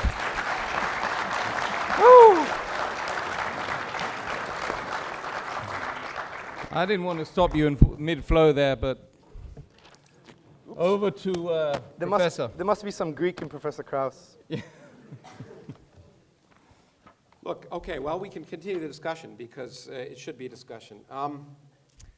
My point is that the question, I repeat again, is what's more sensible? And what's more sensible, ultimately, is what produces more rational actions. And I'm sorry, if you talk about tolerance, I get so tired of hearing people talk about tolerance, but then I hear people talking about blasphemers. I should be allowed to blaspheme all I want, because ridicule is an important part of inquiry and discussion. Sometimes ridiculing something illuminates it. And I hear about blasphemers, I hate to say it, and this may be a complete misapplication of Islam. It could be that Islam, as it's practiced in many countries in the world, is a misapplication of Islam. But all I can see is intolerance when I see those principles applied. Intolerance to blasphemers, intolerance to homosexuals, intolerance in general. Now, the other thing I want to say is this God, if we ask what's sensible, why would we think that this unproven God that is supposed to be the basis of not just Islam, but all religions, different gods, different characteristics, but the Islamic God, much like the Judeo-Christian God, is a real creep. This is a God worse than Saddam Hussein. Instead of torturing you just for your life, tortures you for infinity, forgive me the word, but eternity, let me use that word. Eternity for not believing. For not believing, you're tortured for infinity. The tortures are actually described in the Quran, and you know it as well as I do. And the point is, if you just ask yourself common sense, if you were a divine being, say you had an ant colony that you made in your house, would you be offended if those ants didn't pay homage to you well, let's start with 50 times a day before Muhammad cut it down to 30 and then 5. Would you be offended if those ants didn't pay homage to you 5 times a day? And if they didn't look up to you or didn't recognize your existence, would you destroy them? No, I mean, it just seems so petty. So why should we believe in a hateful, unmerciful, petty, sadomasochistic, homophobic, sexist God? It's just irrational. It's not sensible. There's nothing. And the point is, and I don't want to single out Islam here. And I know I'm offending some people, but the same is true for the God of Moses. Okay? If you really believe that the scriptures were literally true, the morals in that book are reprehensible. It's okay when angels appear to do a lot of things, including coming down and making revelations to Muhammad, which Muhammad didn't write down. As far as I know, the first example of the Quran was 20 years after he died, so there was a lot of talk. And some of that talk got turned into perfect writing well after Muhammad was dead. But those angels come down. But in this case, in the case of course, Lot, as you know, the angels came down, and they were men. They came in the form of men, which I don't think is allowed in certain versions of the Quran, at least. But anyway, they did. And then they were going to be raped. So what did Lot do? Of course, he said, don't rape them. Take my daughters, because daughters are dispensable. What kind of moral lesson is that you want to learn? Okay? Now, I'm sorry, that's in the Bible. Actually, that's from my religion, okay, or my ancestors' religion. I have none. Okay, so those are the kind of moral lessons that I find not sensible. And so I'm happy I picked the Old Testament and not the Quran to talk about immoral intolerance. The idea of punishing people for eternity for choosing to find something unlikely is not tolerant. The idea of punishing them in vicious, evil, ugly ways for all eternity is not merciful. It is the opposite of rational common sense. Now, in terms of explanatory things, let me just spend a few minutes teaching a little bit of science. So, if you have an infinite temporal, let's say time exists beyond our universe. Let's just allow for that because it's easier to describe that. And let's say our universe, a universe can, given the laws of nature, spontaneously come into existence. Okay? Then it will come into existence. It will come into existence at some time. And the fact that it came into existence at that time need not have any reason. It need not have any reason why it was that time rather than some other time. But whatever time it happens, it will come into existence, and people can say, there's some significance to that. But it must happen somewhere at some time, And there need not be any significance, any purpose, any intelligence for why it happened now instead of then. It's guaranteed to happen at some point. Now, if you say, during that creation, there are laws, one of which is the laws of quantum mechanics, which can create a universe with zero total energy. By the way, and by creating a universe, I mean a universe that didn't exist. There was no space, there were no times, and no laws, in fact. And then you come in and you say, okay, if that universe is created spontaneously, it must be created at some time. So a universe must come into existence. In fact, an infinite number of universes can come into existence if time is infinite. Okay? It's certainly possible. Then a universe will come into existence, and you can say, let me predict the properties of that universe. Well, lo and behold, the properties of that universe happen to be exactly the properties of the universe we live in, including the structure of the fluctuations of the cosmic microwave background that collapse to produce all the galaxies and all the stars and the planets and you and me. That's explanatory. There's no explanation at that level in any way in your book. So the explanation of a universe that could come into existence from nothing without any purpose, without any planning, without any reason is explanatory. Now, lest I be misconstrued, that is just plausible. Because we do not have a full scientific theory. But to make the claim, as I know you've often made, that because that there are certain things we will never understand is to misunderstand science. There are lots of things we don't understand today, and that's the reason to go out and do science. It's just like Darwin said, he said, in the evolution of species, I'm describing the evolution of species. I'm not describing the origin of life. We'll never understand the origin of life. We'll no sooner understand the origin of life than we understand the origin of matter. Well, of course, he didn't realize that we'd one day understand the origin of matter. Just as I expect in your lifetime and my lifetime, we'll understand the origin of life. We'll understand how chemistry turns into biology by doing experiments, testing, and not forcing our predilection that it's impossible. I had a debate recently where somebody said, it's impossible for non-life to turn into life. Well, that's a nice statement. It's a nice belief. And it's a belief you can have, but it's a belief that can be wrong. And that's the great thing about science, which you can call atheism if you wish. It's you're willing to change your beliefs. You're not assuming the answers before you ask the question. You're not assuming you know what's divinely right just because you interpret a certain book to mean a certain thing, and someone else may interpret it to mean something else. You will agree there are different interpretations of every book, including the Bible and the Quran. And so to presume that you know divine truth before you've asked the universe is not sensible. And I don't think I'll take any more time. Okay.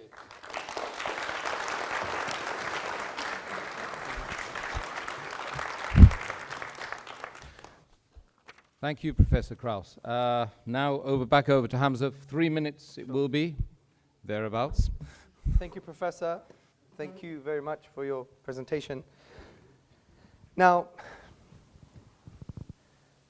I really want you to try and address some of my arguments. You produced something about with the Quran, but if you were attentive to my argument, the Quran says bring a chapter like it, not two verses from different chapters. So again, it was a straw man of the articulation of what the Quranic miracle was. And I could spend more time maybe during the Q&A to explain what that is, but I specifically said bring one chapter like it.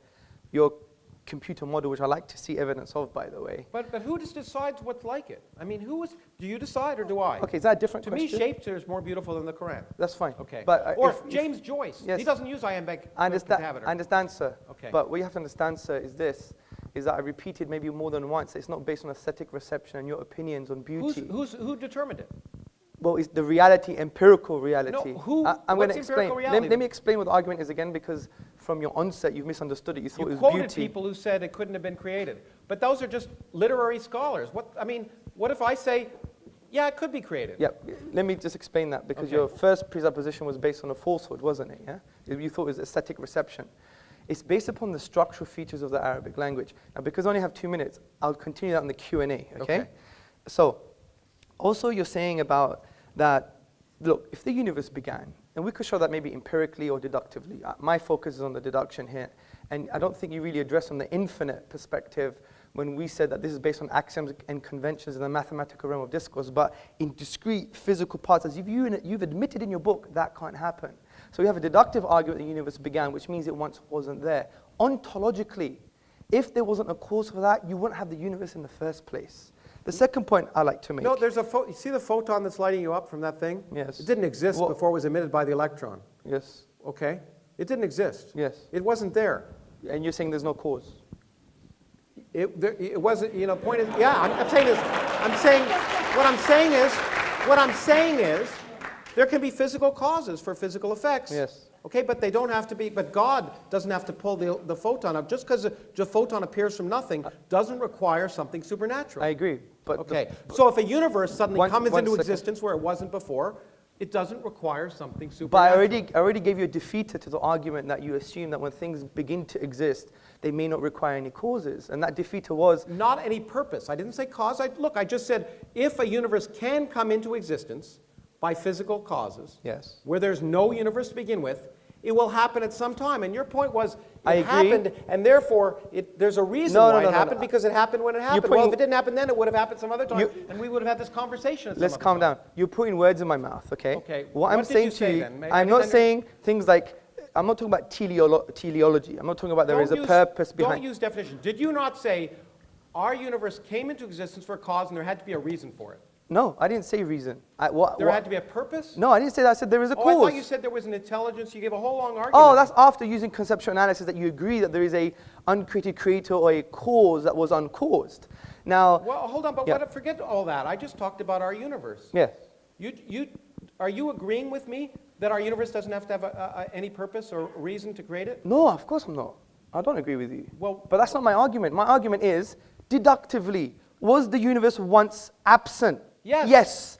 If that's the case, then ontologically, which means the nature and source of reality is that it couldn't have come into being without a cause. Well, okay. First of all, I hope it's that way because that'd be easier to understand. Yes. Okay?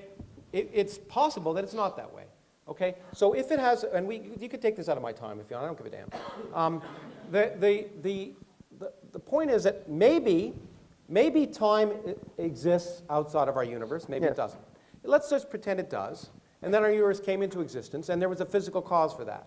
That's fine, I'm fine with that. I'm fine with our universe coming into existence for physical cause, just like that photon being created. But as I pointed out to you, it's equally possible that these notions that we have in our brains, because we're humans living at a classical level, that time exists and is a continuous flow, may break down.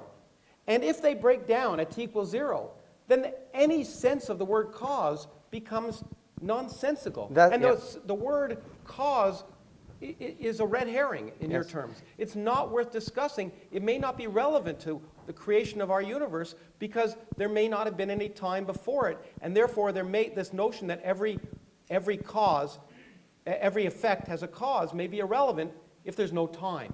Now, I don't know if that's the case, but I'm willing to ask the question, and I'm willing to do studies to see if it's reasonable. Yes. I'm not willing to presume the answer before I ask the question. Well, of course, I agree. Okay. But the point is, the presumption here is that you require time, and that there's a specific physical definition for time. Now, Well, the presumption is after t = 0, you require time. That's absolutely true. The presumption that you require time at t = 0, if you took the equations as they're written, No. time would go out the window. I don't have a contention with the physics. That's your job. No, but there's no. Yeah. But if you take it as written, there's no time. The time has no meaning at t = 0. Okay, agreed. Great. According So there's no to the cause. physics, I don't disagree with you. Okay. I highly respect that. But all of that is inductive in nature. No, it's not. Of course, what is it based on? Is it It's deductive? based on observation. Which is inductive. Well, no, it's empirical. It's empirical. You know, the problem is, it's empirical. It's Okay, based well, on what's testing. empirical? Okay. Look, I don't care. Look, the Do you point is, have an infinite set of observations? Have you had an infinite set of observations? now, if you're going to tell me I read your something you wrote which really misrepresented science, you're absolutely right. If you're going to tell me science can never tell anything with absolute certainty, Yes. okay? That's exactly- Except things that are wrong. Yes. That's what science can tell. I agree. Science can tell us the Earth isn't 6,000 years Okay, old. good. Science can tell us that science can tell us many things, and so I don't all the disagree science- with you. Okay. I don't so the disagree fact- with you. Okay, so the fact that science can lead us closer to what is the underlying reality is absolutely true, and the fact that science can't say with anything with absolute certainty is absolutely true, except what's wrong. Yes, I agree. Okay. And it can say certain claims, for example, that the moon split in two when he was there is wrong. Now, I know you're It's going to say another that's red a herring. misinterpretation. Another red herring. I know another red herring, but certainly... Loads of fish in this room today. No. Some people, as you'll know, some interpreters of that thought that was the case, but they're wrong. You agree with me? That's it. Do you agree that I'm those making a interpreters different point here, that Professor. claim, okay, all I'm saying is this is a book of words, and you can interpret it many different ways, and some interpretation of those I'm going to address are that. wrong. I'm going to address that as well. But that's, look, we're going from so many different issues. It's a typical strategy of not knowing how to respond to a particular point. Look, the point of interpretation, for example, the Quran, for example, if we read the whole of the Quran holistically, we understand that it's probably the only religious book that gives you tools of interpretation. For example, the Quran says there are some open-ended verses, ambiguous verses, and they're specified. So in linguistics, it's called intra and intertextuality. Now, therefore, it creates a scope of interpretation. Yes, I agree there's interpretation, but there are some things that lie outside of the scope because you don't know the language, you don't know the interpretive tools, you don't follow the scholarly tradition, etc. So there is, yes, I agree, a scope of interpretation, but it's fixed. So that is, in essence, the red herring. The point I want to get to What's here, different about that than, say, Christian theological's different interpretation of the Bible? well, that's There's no very difference, interesting. right? Well, for example, in the Protestant tradition, the reason they moved away from the Catholic Church is because they said, look, it's just me and my book, and I could interpret the way I want. But now a lot of Protestants are coming back to the Catholic tradition because they're saying, how do I understand God's word? And that's why they see the church entity as an interpretive authority, do you see? So obviously they have their own confusions, but the book doesn't tell it how to interpret it. That's why you have the German School of Systematic Theology. The Catholic Church, which now accepts evolution, for example, would say, you're right, the book doesn't tell us how to interpret this ridiculous first But I just want to get Genesis. back to my original point, which is, so there's nothing unique about it. You keep pretending Islam is unique, and I don't see it. can we deal with a point at a time? Okay. Yeah, Okay, no, okay. But you throw these things out. We believe And Islam if is I not don't- unique. If I don't Professor, challenge them, Professor, then they'll sound we as if they're don't accepted. believe Islam is unique. We believe it's a universal message that believes there's one true God. Don't enslave yourself to your ego and your desires and the beast aspects of man or to the social pressure, loyal because I'm worth it. So is But free yourself from these shackles and worship the divine, which gives you true freedom. Because if you want real liberty, interestingly, the word ruh in the Arabic language means soul or self. And it comes from the triliteral Soul or stem. self, which one? Both, in different contexts, know okay? what We just soul be is. nuanced, okay? Yeah. Not reductionist. So, What's a soul? You want to tell me what a soul is? well, when you die, you'll find out. Let me just get my point.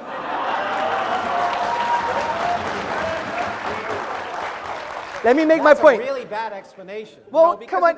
Because it gives me something I can't test. you know? Listen, I'm the Greek. I'm supposed to be full of sophistry and rhetoric. Yeah? Well, you are, but that's true.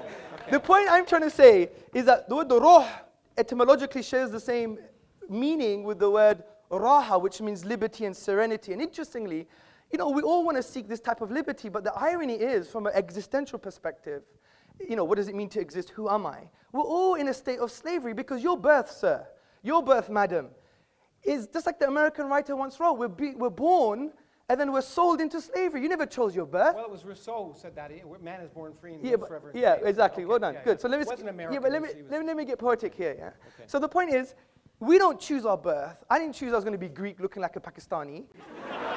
You never chose a. Shaved, you wouldn't look so Pakistani. Well, I'm growing my hair just like yours. Okay. So It's true. it's nice. So the thing I'm trying like to say. your hair, by the way. Thank you. We're becoming friends now. Yeah. So the point I'm trying to say is, look, let's be nuanced about some of the narratives from religion. Like, in essence, that's how. See, you have to empathize and see the filters that the Muslim will use. And like that's why a Muslim woman who may cover her hair, a Muslim man who may grow a beard, these are not reasons because it's like this kind of ridiculous type of blind slavery. We really understand that the only way to free yourself from the shackles of the ephemeral nature of social pressure, because we're social animals, of the very fact that you didn't choose your birth or your ethnicity or even your own gender, you free yourself from these shackles by what we call ubudiyya, a servanthood to the divine reality. But the question I want to ask is Yes. it sensible? So why is it sensible for a woman to be covered up and not a man? Well, I am covered. No, you're not covered up. You're not covered You up. wanna You're not say- put in a bag like some of the people back there. Well, You're it's not really a bag. No, it is. Yeah? As far as I'm concerned, it is. Okay, look, that's a different question. I'm not going to get into the moral judgments of certain traditions because at the end of the day, And, we've I already... find them, and by the way, they're all only Islamic. I mean, if you want me to offend other religions, I'm happy No, to I'm do not it. saying that, Okay. Krauss, but someone who is rationalizing incest doesn't have no moral high ground to point the finger at Muslim women. I mean, and the other point, No, yeah. now you're doing soft. No, but let me That's an finish, honest let me question. finish, let me And finish. I explained why. in Let general, me incest complete the is a bad thing. sentence. I'm sure it wouldn't go ad infinitum. Okay. Let me make my point. Well, we could go ad infinitum because it could last an infinite amount of time. It's certainly- Potentially. So, not you actually. agree? Potentially, yeah, but not actually. That was my point, which you misunderstood. So the point I'm trying to say, Professor Krauss, is this, is that, you know, these pointing the finger at other traditions, where is your ontological basis for an objective moral value like this? Well, you know, in fact. Is it objectively wrong that she's wearing a bag? What? Is it objectively morally wrong? And how is it I didn't objectively never say morally it was wrong? wrong. I asked if it's sensible. Okay, is it sensible? Okay, and so my question to you is, it seems to me that given the fact that I happen to view women and men as, you know, we have differences, inherent genetic Of differences. course, yes. But in every other sense, we're equal human beings. And in fact, in many senses, as you know, there are advantages and disadvantages. We don't disagree with that. So I do not see any reason to treat women differently than men. It doesn't make sense to me. That's all I'm saying. Okay, fair enough. Good. Okay. So the point is, when we make moral judgments, I know you use the word sensible, but other times we make No, moral I judgments. don't talk, unlike you, I don't talk about morals because I try, in this sense, the question before us was not, is atheism moral or is Islam moral? It's, is it sensible? And when people act So why have you nonsensically- spent 25 minutes pointing the finger and making moral judgments rather didn't ever than say- trying to deal with my argument? I didn't make For a moral, example, I didn't you make thought- a moral judgment about your misinterpretation of whether infinity is allowed in physics. I didn't make a moral I judgment. never said that. I made a I factual never said judgment. that. I said it makes sense in physics because you need the mathematics to correspond to physical reality. I don't disagree with that. I am So saying... you need the mathematics to correspond to physical reality. Is that what you just said? Yeah, of course you do. According to physical physics. reality can allow for infinity. According to what, I learned a lot from your book, actually. It was quite interesting. You said, even in your book, I think it was page 81, you said that essentially, you know, there's the maths, and I need to improve my physics to ensure it's in line with the math. And interestingly... No, I need to improve my math to ensure it's in line with reality. Okay, good. So Okay? what With is... the evidence of experiment. Yes, good. So if my math doesn't agree with the evidence of experiment, then I change my math. And that's why I think, and I don't want to build a straw man, you made a conclusion in your book, you said, this is why you can't have an infinite anything. No. You said that in You your show me book. where I can't have an infinite anything. Yeah, Did I talk about give me the infinite book. energy density? Let Did me I talk find... about whether the universe might be infinite? Let me find it for you. And by the way, if I did, I was wrong.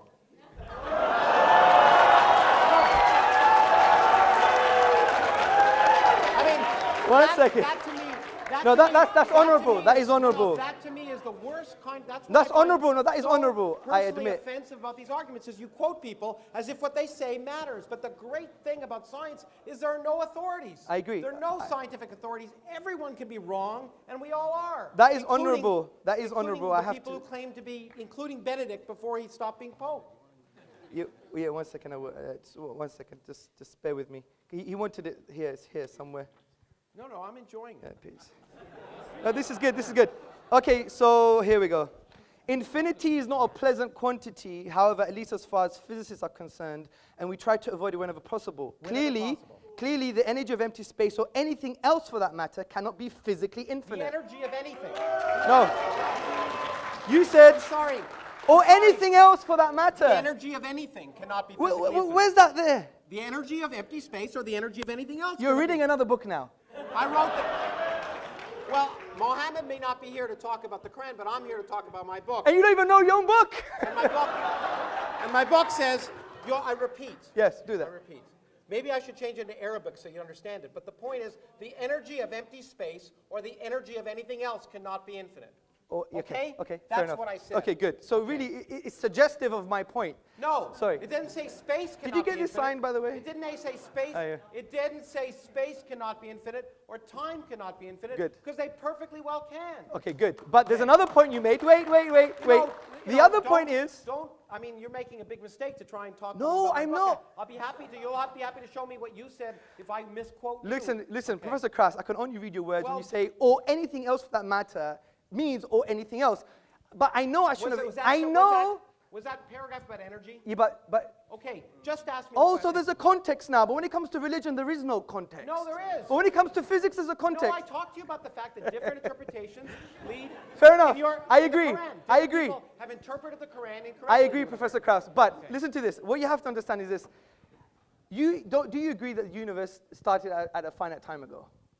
Do I agree? Yes. The Because you universe made that started point. 13.72 billion years ago. Yes. It's as far back as we can go to about the first millionth of a 10 millionth to of the a minus second. 43 or something. Well, no? no. Has it changed? Empirically, we know it to about a millionth of a second. Yeah. Okay, excellent. Of course Good. it started finite So time good. ago. Exactly. So that I said was suggestive evidence for my deductive reasoning. Okay? Well, it was suggestive evidence for the Rig Veda, Akhenaten. Yeah, I know. and Good, if you good, good. wonderful read the Let's Norse carry on creation now. myth, it's just as beautiful. It was created. I agree. I Okay. agree. But then I said, but since we have the best possible explanation, which is an uncreated creator, or there is a Why is cause that that the was best not possible caused, explanation? because I gave you all the logical explanation. This is the point. You should be No, attentive. I have the best explanation. It came from nothing by physics. Yes, but your Okay. nothing, is it really like nothing? No space, no time. Our universe didn't exist. So there's There no, was no there's- quantum foam. There was nothing where our universe existed. There was no space and no time. Everything we see, this room that we're in, so did not exist. when your friend Vilenkin comments on that, 1 second. So when your friend Alexander Vilenkin, who's a renowned cosmologist, Yeah, a good friend, a yes. good friend. I mean, I read some of his works. It goes way beyond me. I have to and admit in that. fact, you know what? Yeah. You know what? In fact, Alex Vilenkin, as you read in my book, as I did, in fact, he scooped me because he wrote Yes, the he paper did. I read before that. Yeah, did, that was very interesting. Talked Yeah. about a creation of space from no space. Yes, I agree. Okay. Recently, he has mentioned that there is a spatio-temporal boundary, right? No. What has he said? Well, he is, I mean, you know, we can talk about the details of the instanton that he described in Yes, the mathematical yes, illusion, but in fact, there is no space at the central point of that. Okay, agreed. So, but see, my main point is that this evidence is suggestive of an evidence that is what I would call far more stronger. It has great epistemic value, and I'm going to end on this.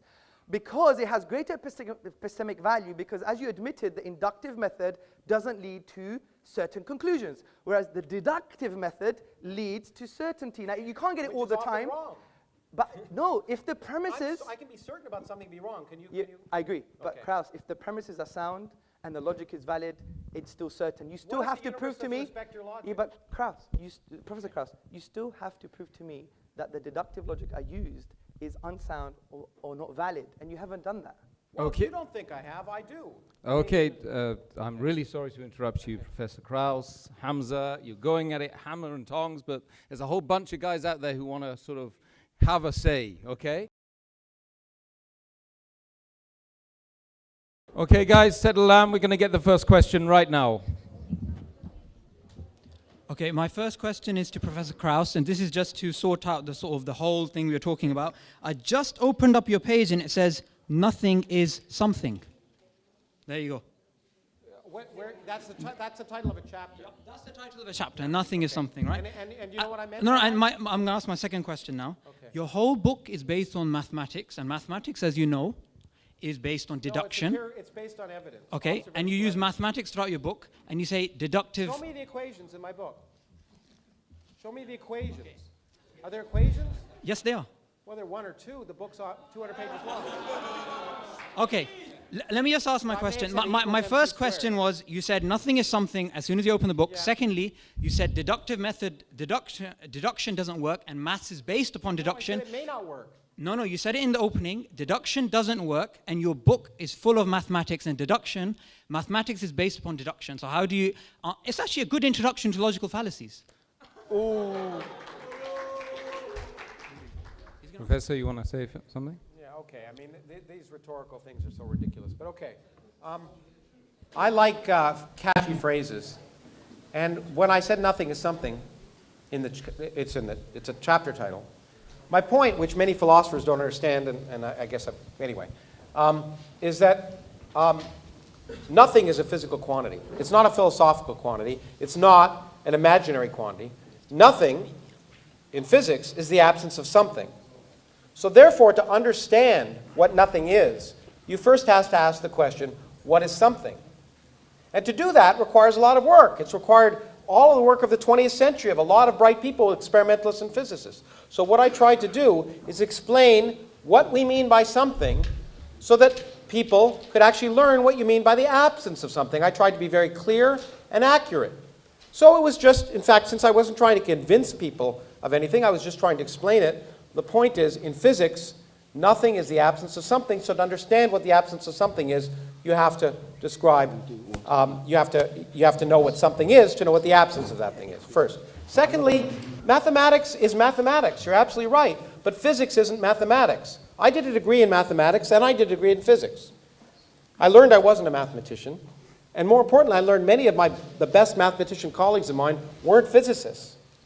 Because the universe, the way physics works, is that we make mathematical models of reality, but we don't decide that they're right. We say, in fact, I do it all the time, and most of them are wrong. I sit on a good day trying to make a mathematical model that explains reality. They go out and test it, and 99.99% of the time it's wrong, because that's the way science works. If it didn't work that way, anyone could do it. So it's not inductive in the sense, the mathematics is a useful language. In fact, it's the only useful language to describe nature, as far as we can tell. But it doesn't, we don't decide. Mathematics can describe an infinite number of universes. You can write mathematical descriptions of an infinite number of universes. Most of them aren't our universe. The way we determine if they're our universe is we go out and do experiment. Science is experimental. Without experiment, pure thought leads nowhere. If you locked a particle physicist in a room and asked her to come up with a theory of reality without any experimental observation, she'd come up with the wrong answer. Okay, you didn't actually answer the question there. Yeah? Just to reiterate, because you didn't actually answer it, yeah? You said deduction doesn't work. No, I didn't. No. Yes, you said it in the opening. I said it doesn't have to Okay, work. let me just repeat the It's question not- because you didn't understand the first time, right? You said deduction doesn't work, and your book has mathematics. And what I want to ask you Okay, is... fine, I agree with you. Next question. Okay, what is deduction? That's my question. What is deduction? Do you even know what deduction is? Because I studied mathematics at university. You know I don't even what? think you I know don't what it really- means. you know What is what? deduction? You know what? Yeah. What is deduction? Let me just say, let me just say this, okay? You can make definitions of things. I can try and figure out how the universe works. I'll make progress, and you'll sit here. Okay, thanks very much. Next question, please.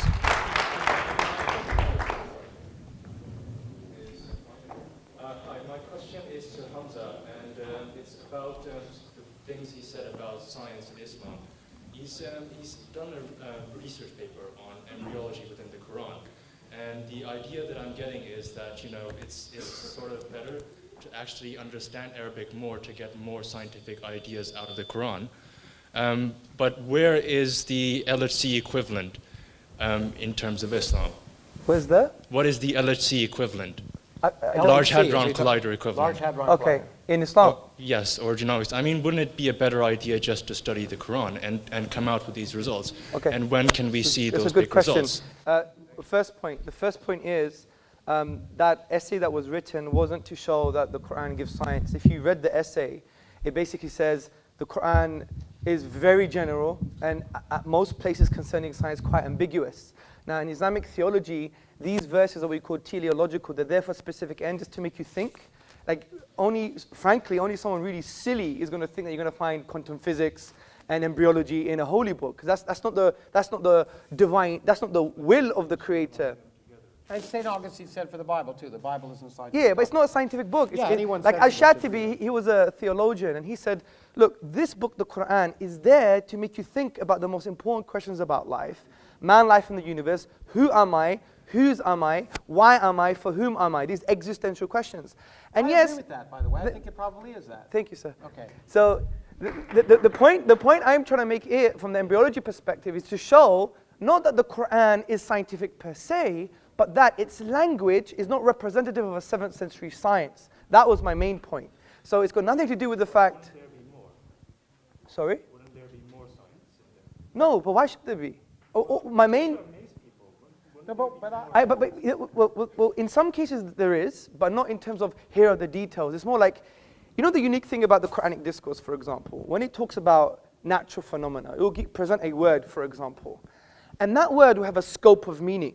And you could check this meaning out for yourself. And interestingly, it's aligned with past errors and future accuracies as well, which is very interesting. So, yeah, but I would argue that in some cases that you do see future accuracies. However, I don't believe. Let me make my point. My argument for the Quran is not a scientific one, because I believe science, as Professor Krauss admitted and really didn't answer somehow, was that the inductive method doesn't give you certainties. So we believe the Quran we can prove deductively, and it tells us to do the science to see how things work. We may be wrong or we may be right. So it would be only erroneous to say that something that is deductive can be proven by something that's speculative or inconclusive. And this is why, I empathize with you, the current trend in our modern, what we call da'wah, propagation of Islam, is heavily reliant on science. But we have to understand what science is. That's why I wrote the essay on have we misunderstood evolution. I don't deny the science of evolution. I just go to modern academics on the philosophy of science. And there are issues, like the problem of hard or weak empiricism, the problem of induction, falsification, and so forth. So from that perspective, I think you've misunderstood the point of the paper. But I hope I elaborated. To suggest that evolution was not as well and tested a scientific idea as gravity or quantum mechanics. We make new drugs based on it. In fact, the evidence of evolution makes evolution a fact. Okay, I even addressed that. Yeah, and I tried to read it, and it seemed to me that you were suggesting it wasn't. But anyway, I may have misunderstood it. So I'm willing to agree that I may have misunderstood it. But that's the lesson I was getting out of it. Okay, good. Maybe we could have a coffee after. Okay, we're going to go to the Jazakallah khair. We go to the next question, please. Thank you for the very emotive debate. My question is to Professor Lawrence Krauss. Why did I guess that? Okay. No, go on. Anyway. Firstly, let's not conflate science with atheism. What? Firstly, let's not conflate science with atheism, as we would all agree that science doesn't logically entail atheism. It is methodologically neutral. Therefore, my question is this. Science being a empirical method based on observation and experimentation can never answer metaphysical questions such as the existence of God.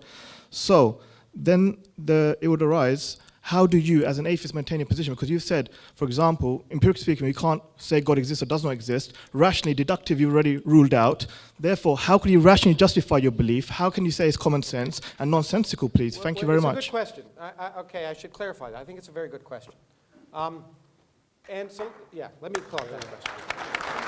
Yeah. Okay, let me try and clarify this. I want to more, again, emphasize that atheism is not a belief. Okay, it's not a belief. As a scientist, I don't believe anything. As a scientist, I don't believe anything. If you use the word belief, scientists shouldn't use the word belief. There are things that are more likely and less likely. In fact, in the spirit of Hamza, science can say nothing with absolute certainty. It can say something is very, very likely or something is very, very unlikely based on the evidence of experience and testing. I can't see you, but I know you're there. Okay, and so I find it easier to talk to a person. Okay, and no, stay there. I can see you now. So the question is, what is more likely? That's all atheists are saying. And the atheists are saying, look, the first thing they're saying, I mean, people who claim they're atheists, and by the way, most scientists don't think enough about God to even know if they're atheists, because God's irrelevant. God never comes up. In any scientific conference, in any discussion, anywhere, it doesn't.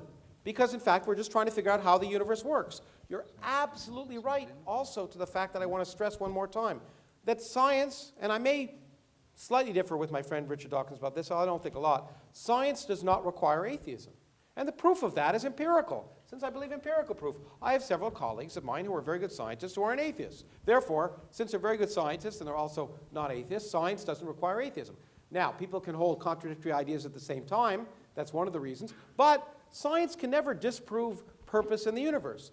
All we can ask is, given the evidence of our observation, do I think it is more likely that there's a personal God that cares about this random planet around a random galaxy in the middle of 400 billion galaxies, in a universe in which everything we see is just 1% of the whole universe, you could get rid of us and all the galaxies and everything, the universe would be largely the same. We're a bit of cosmic pollution. It seems ridiculous to imagine, for me, based on everything I see and my common sense, to imagine the universe was created for me. That's all. Okay, thank you, Professor. Let's go to the next question. Hello, Mr. Krauss, and assalamu alaikum, Mr. Tzortzis, for a very good talk. I just have a question for Hamza. So you started off talking about infinity, and I mean, a lot of these arguments were sort of William Lane Craig type arguments, who, by the way, Fox News loves. Now, my question is, we've got a guy here who's written 300 books on astronomy, cosmology, whatever, and I mean, there is a lot of talk about Islam, about the Quran having scientific evidence behind it, cosmologically as well. Why didn't we ask him these questions? Why didn't we say, well, I don't know, you said that, you don't know, so why not ask him, he's there?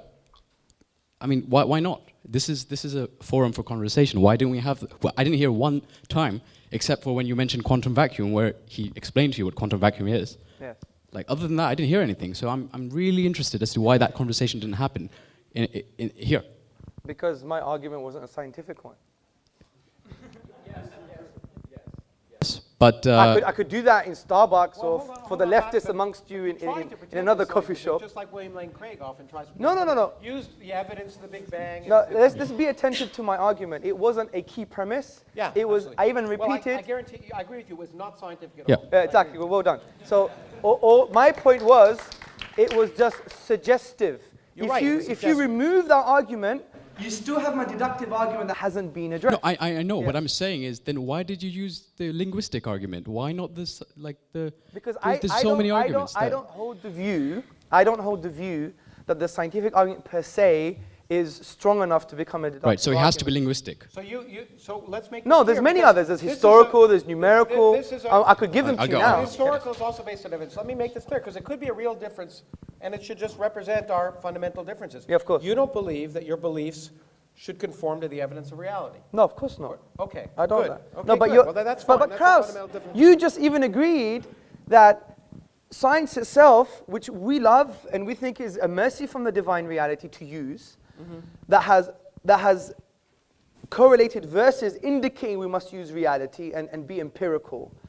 You've assumed that empiricism itself would lead to an understanding of reality, absolutely. But you agreed that's not the I never said any case. absolutes. I've always said plausible, likely, unlikely. That's the way But science that's works. And the whole question here is, what's more sensible? And the point is, once again, I said empirically, 1,000 religions, you're all atheists for 999 of them. I'm just an atheist for one more. Yeah, but this is precisely my point. Yeah. Why would I therefore use an empirical inductive method to form beliefs that I believe are certain?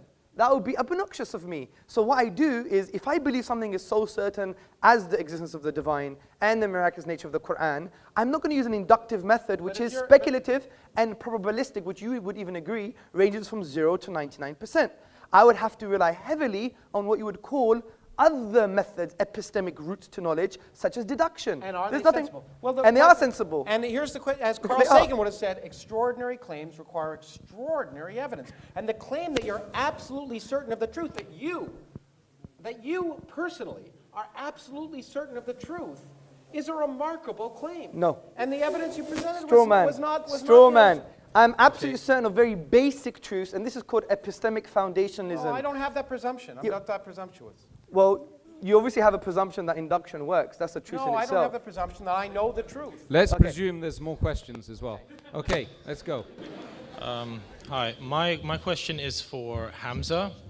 Oh, yes. And, my question is, I just want to clear something up before I go on. Do you think that logic and science are two separate paths to truth? Because Professor Krauss here is taking the scientific approach, you've been taking the logic approach. Do you believe they're mutually exclusive, that you can have a logical... No, of course not, because you can have a deductive argument that its premises rest on induction. So that's fine. And an inductive argument, by definition, is empirical by nature. But the point I'm trying to say is there is a difference between induction and deduction. That is a clear distinction. Well, sure, that's Yeah, exactly. So the point is, if we do have a valid and sound deductive argument, then for God's sake, let's address it. Not just say, oh, you guys put women in bags, or you scratch your ear on a Sunday, or you don't clean your earwax, or all these kind of random red herrings that were coming along, right? So the point I is, tried to ask empirically what's, to me, and maybe this is a different word, maybe we should have defined the word sensible. Please, Because sorry. sensible, Could to I me, interrupt? Is something that's Yeah, consistent sorry, with that reality. wasn't the question. My Sorry. question was that if you think logic is, you said you didn't think it was independent, but do you think that your premises, because that's what your arguments rest on, are informed by empirical evidence? some of them are supported, but the majority of them are deductive themselves. Okay, next question. And that's what makes deductive very strong. If you have premises that are deductive and the conclusion is sound and valid, therefore it's a deductive argument. So that makes it a very strong argument. And that's why I said it would be irrational to take induction over deduction if you have a deductive How argument. do you know that they're valid if you don't test them? Because you know them conceptually and metaphysically and philosophically. Just like that woman knew to drown her 4 kids. Yeah, but, okay. No. Okay. No. Let me address this question. Sorry. The interesting thing is, your very statement is a metaphysical statement. It could be translated metaphysically. For example, induction is the only method to use to try and establish or know reality. That statement itself is self-defeating. It can't even be proven by empiricism. It's an inductive statement. So the point is, I give an example. It's like you have almost, it's like you have this almost crude. I don't claim to know what's valid just by knowing it. No, but you have to in that very statement in itself, because it's almost like you're presenting this crude scientism or logical positivism. Oh, stop using words. Talk to me in English. Okay. Oh, but when you use words, it's great. When I use words, I can't do that. I don't think I've used very much jargon at all. If I did, I apologize. Okay, scientism is, let me define it for you. It is the assertion that science is the only way to form conclusions about reality, okay? That statement itself is, one, self-defeating, because science can't prove that statement. Secondly, science itself, that statement itself is flawed because science can't prove mathematical truths. Also, it can't prove ontological truths. It can't prove moral truths, historical truths. If you study epistemology, sorry, excuse me, sir. How do you know it can't prove historical truths? Let me make a point, sir. How do you know it can't prove moral truths? So you're making these Okay, presumptions. let me make my point. How do we know Aristotle existed? There's lots of evidence. Okay, let me give you a piece of evidence that I know. We know him through Plato. Okay? It's highly likely that he existed, which is what science would say. Yeah, but let me make my point. Even anyone studying epistemology, which is the study of knowledge and belief, you would know that the majority of your opinions in this room as well is based on non-empirical evidence. It's based on. But let me finish. I understand that could be wrong. Yeah, but Aristotle may not have existed. Yeah, but you're missing a point. I'm trying to show you there's other routes to knowledge, sir. Which is not knowledge. Such as testimony, for example, Oh, authentic testimony? and valid testimony. Oh my goodness! You really believe in testimony as proof of do you really believe that? But Professor Krauss, do you really believe that because I say let's not dig a hole for ourselves. Someone did something, it happened? Go to the Berkeley website on the scientific method. It says one of the majority I don't aspects. go to websites, I just do science. Yeah, okay, well, that's very great. Well, do this science then. Listen to this science. The Berkeley website says the key part of the scientific method is also the workings of other scientists that you test and you don't trust, and you repeat their experiments because you don't trust. Yes, I results. agree. That's Wait. the way science works. But there's a lot of science. You don't trust other people's results. Excuse me, sir. There's a lot of science that requires testimony. Yeah. What? Lots of science. What? Okay, I'll give you an example. Have you done every single experiment concerning evolution? No. So you believe it's true? Thank you very much. I don't know. What else do you want to say? Do you want me to answer? You want me to answer? You want me to answer your question? Of course I do. Of course I do. You gave an answer before I even answered it. Come on. Okay. You're accusing me of things I could do. Yeah, no, I'm learning from the best. I told you, I don't believe in anything. I think, based on the evidence of my experience, and everything I see in the world around me, that evolution is highly likely. Okay. And that's what I would call a fact. So when you had an interview, unbelievably highly likely. Okay. As highly likely as even though I haven't ever been in space, although I wouldn't mind. Look, I believe in gender equality, and there's the only woman who wants to answer a question in the room right now. She's standing there. Let's do it. I applaud that. I applaud you for that. I just wanted to make a comment about the incident that happened before this event began. I acknowledge that the brother who couldn't find a seat where he was coming from, and I believe that he has a right to sit where he wanted to, but there has been some misunderstanding. Firstly, Islam makes it very clear that equality is incredibly important, and that no black man, for example, is superior to a white man and vice versa. But the issue here was not one of superiority, as no one imposed segregation upon him. He was allowed to sit with the ladies at the back, and he was also allowed to sit at the front with females. But if some of us, if some of the ladies chosen to sit at a distance from the men, why must he impose himself upon us? If I sat in a restaurant with my friends away from men, would it be appropriate for him to join me at my table too? And I'm basically offended by his disrespect for my values.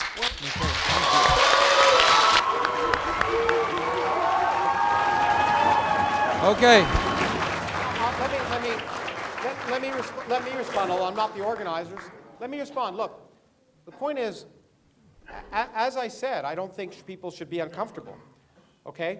And they should move if they're uncomfortable. However, you chose to come to an event that wasn't segregated. If you felt uncomfortable by that, I think you have the right not to be here and watch it on video. But you chose to do that, and therefore, and I realize that you may be uncomfortable sitting with men, and I respect that. You shouldn't be forced to do that. But if you choose to go to a hockey game or a what do they call it here, football game, which is really soccer, then you subject yourself to the social conventions of the time. So I respect your desires, and I don't want you to be forced to do that. In fact, you should have moved away if it was offensive. But the point is that this was a non-segregated event, and you knew that coming in, and you therefore were subject to the possibility that you might be near someone, and that was your choice. Thank you very much.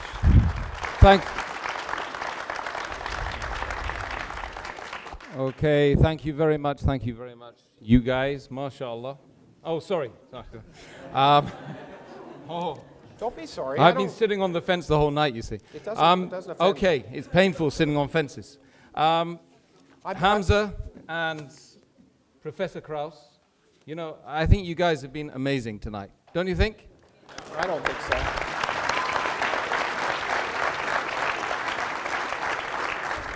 But you still got to convince the audience up there, so you've got 2 minutes each.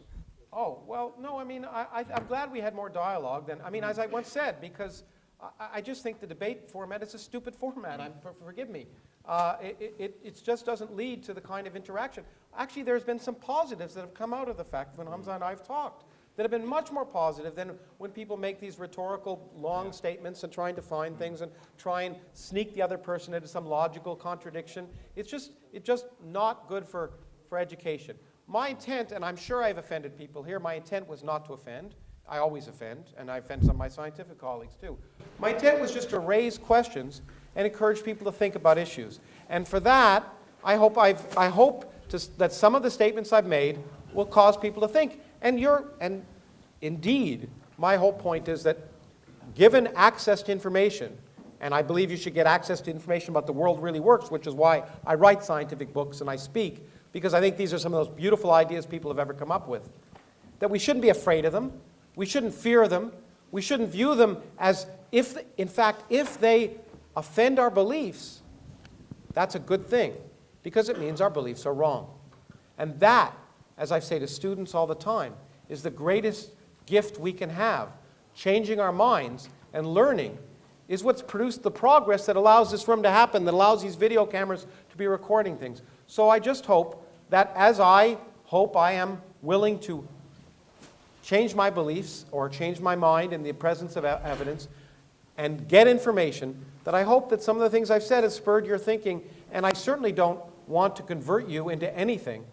And so thank you for listening. Hamza? Oh dear. You know what, something inside me thought I knew it would be like this, because when I watch Professor Krauss, although I disagree with him, I love his style. And my dad would love your style as well. It's like, I don't care, I'm going to be me, get over it. You know? So I do respect that. Good. And the other thing I do respect. You're that way too, don't you think? Yes, we're the same. Okay, well, then we're you the go. same. Then that's why there was like almost an explosion here on atomic levels. Yeah?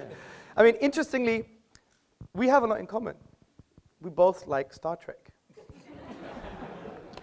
So, you know, But I don't- know it's not real. I know, just saying.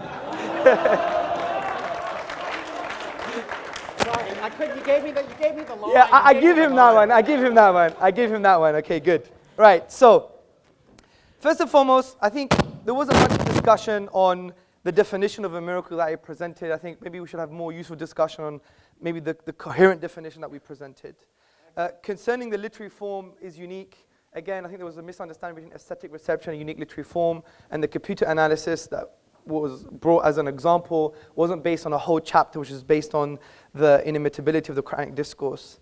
Also, I think we brought forth a deductive argument to show that the finitude of the universe, and therefore it couldn't have come via nothing. Once it was in a state of non-existence, and then it was brought into being. It couldn't self-create. It couldn't be created by something else that was created because of the absurdity of the infinite regress. Therefore, it makes sense that it was created by something uncreated or caused by something that's uncaused. And it's in line with our definition of causality, which is something that produces effect, which allows asymmetric causality. Also, when we talked about the infinite, we talked about the quantitative infinite, not the qualitative infinite. And I think the examples the professor gave were based on axioms and conventions in the mathematical realm of discourse rather than in reality. So that's all I have to say. I don't think the key premises of my argument were addressed.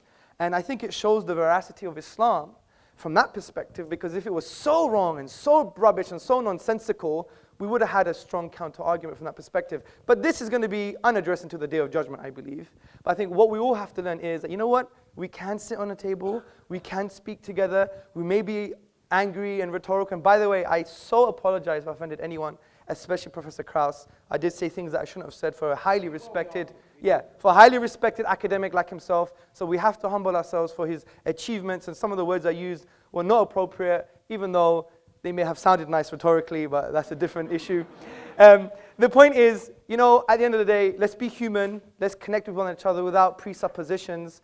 And that's very hard to do. But the only way to do that is just really divorcing our drama and our presuppositions when we try to engage with someone. And that's what we teach in our courses all the time. Engage with a human being, not just with his beliefs or your perception of who he is.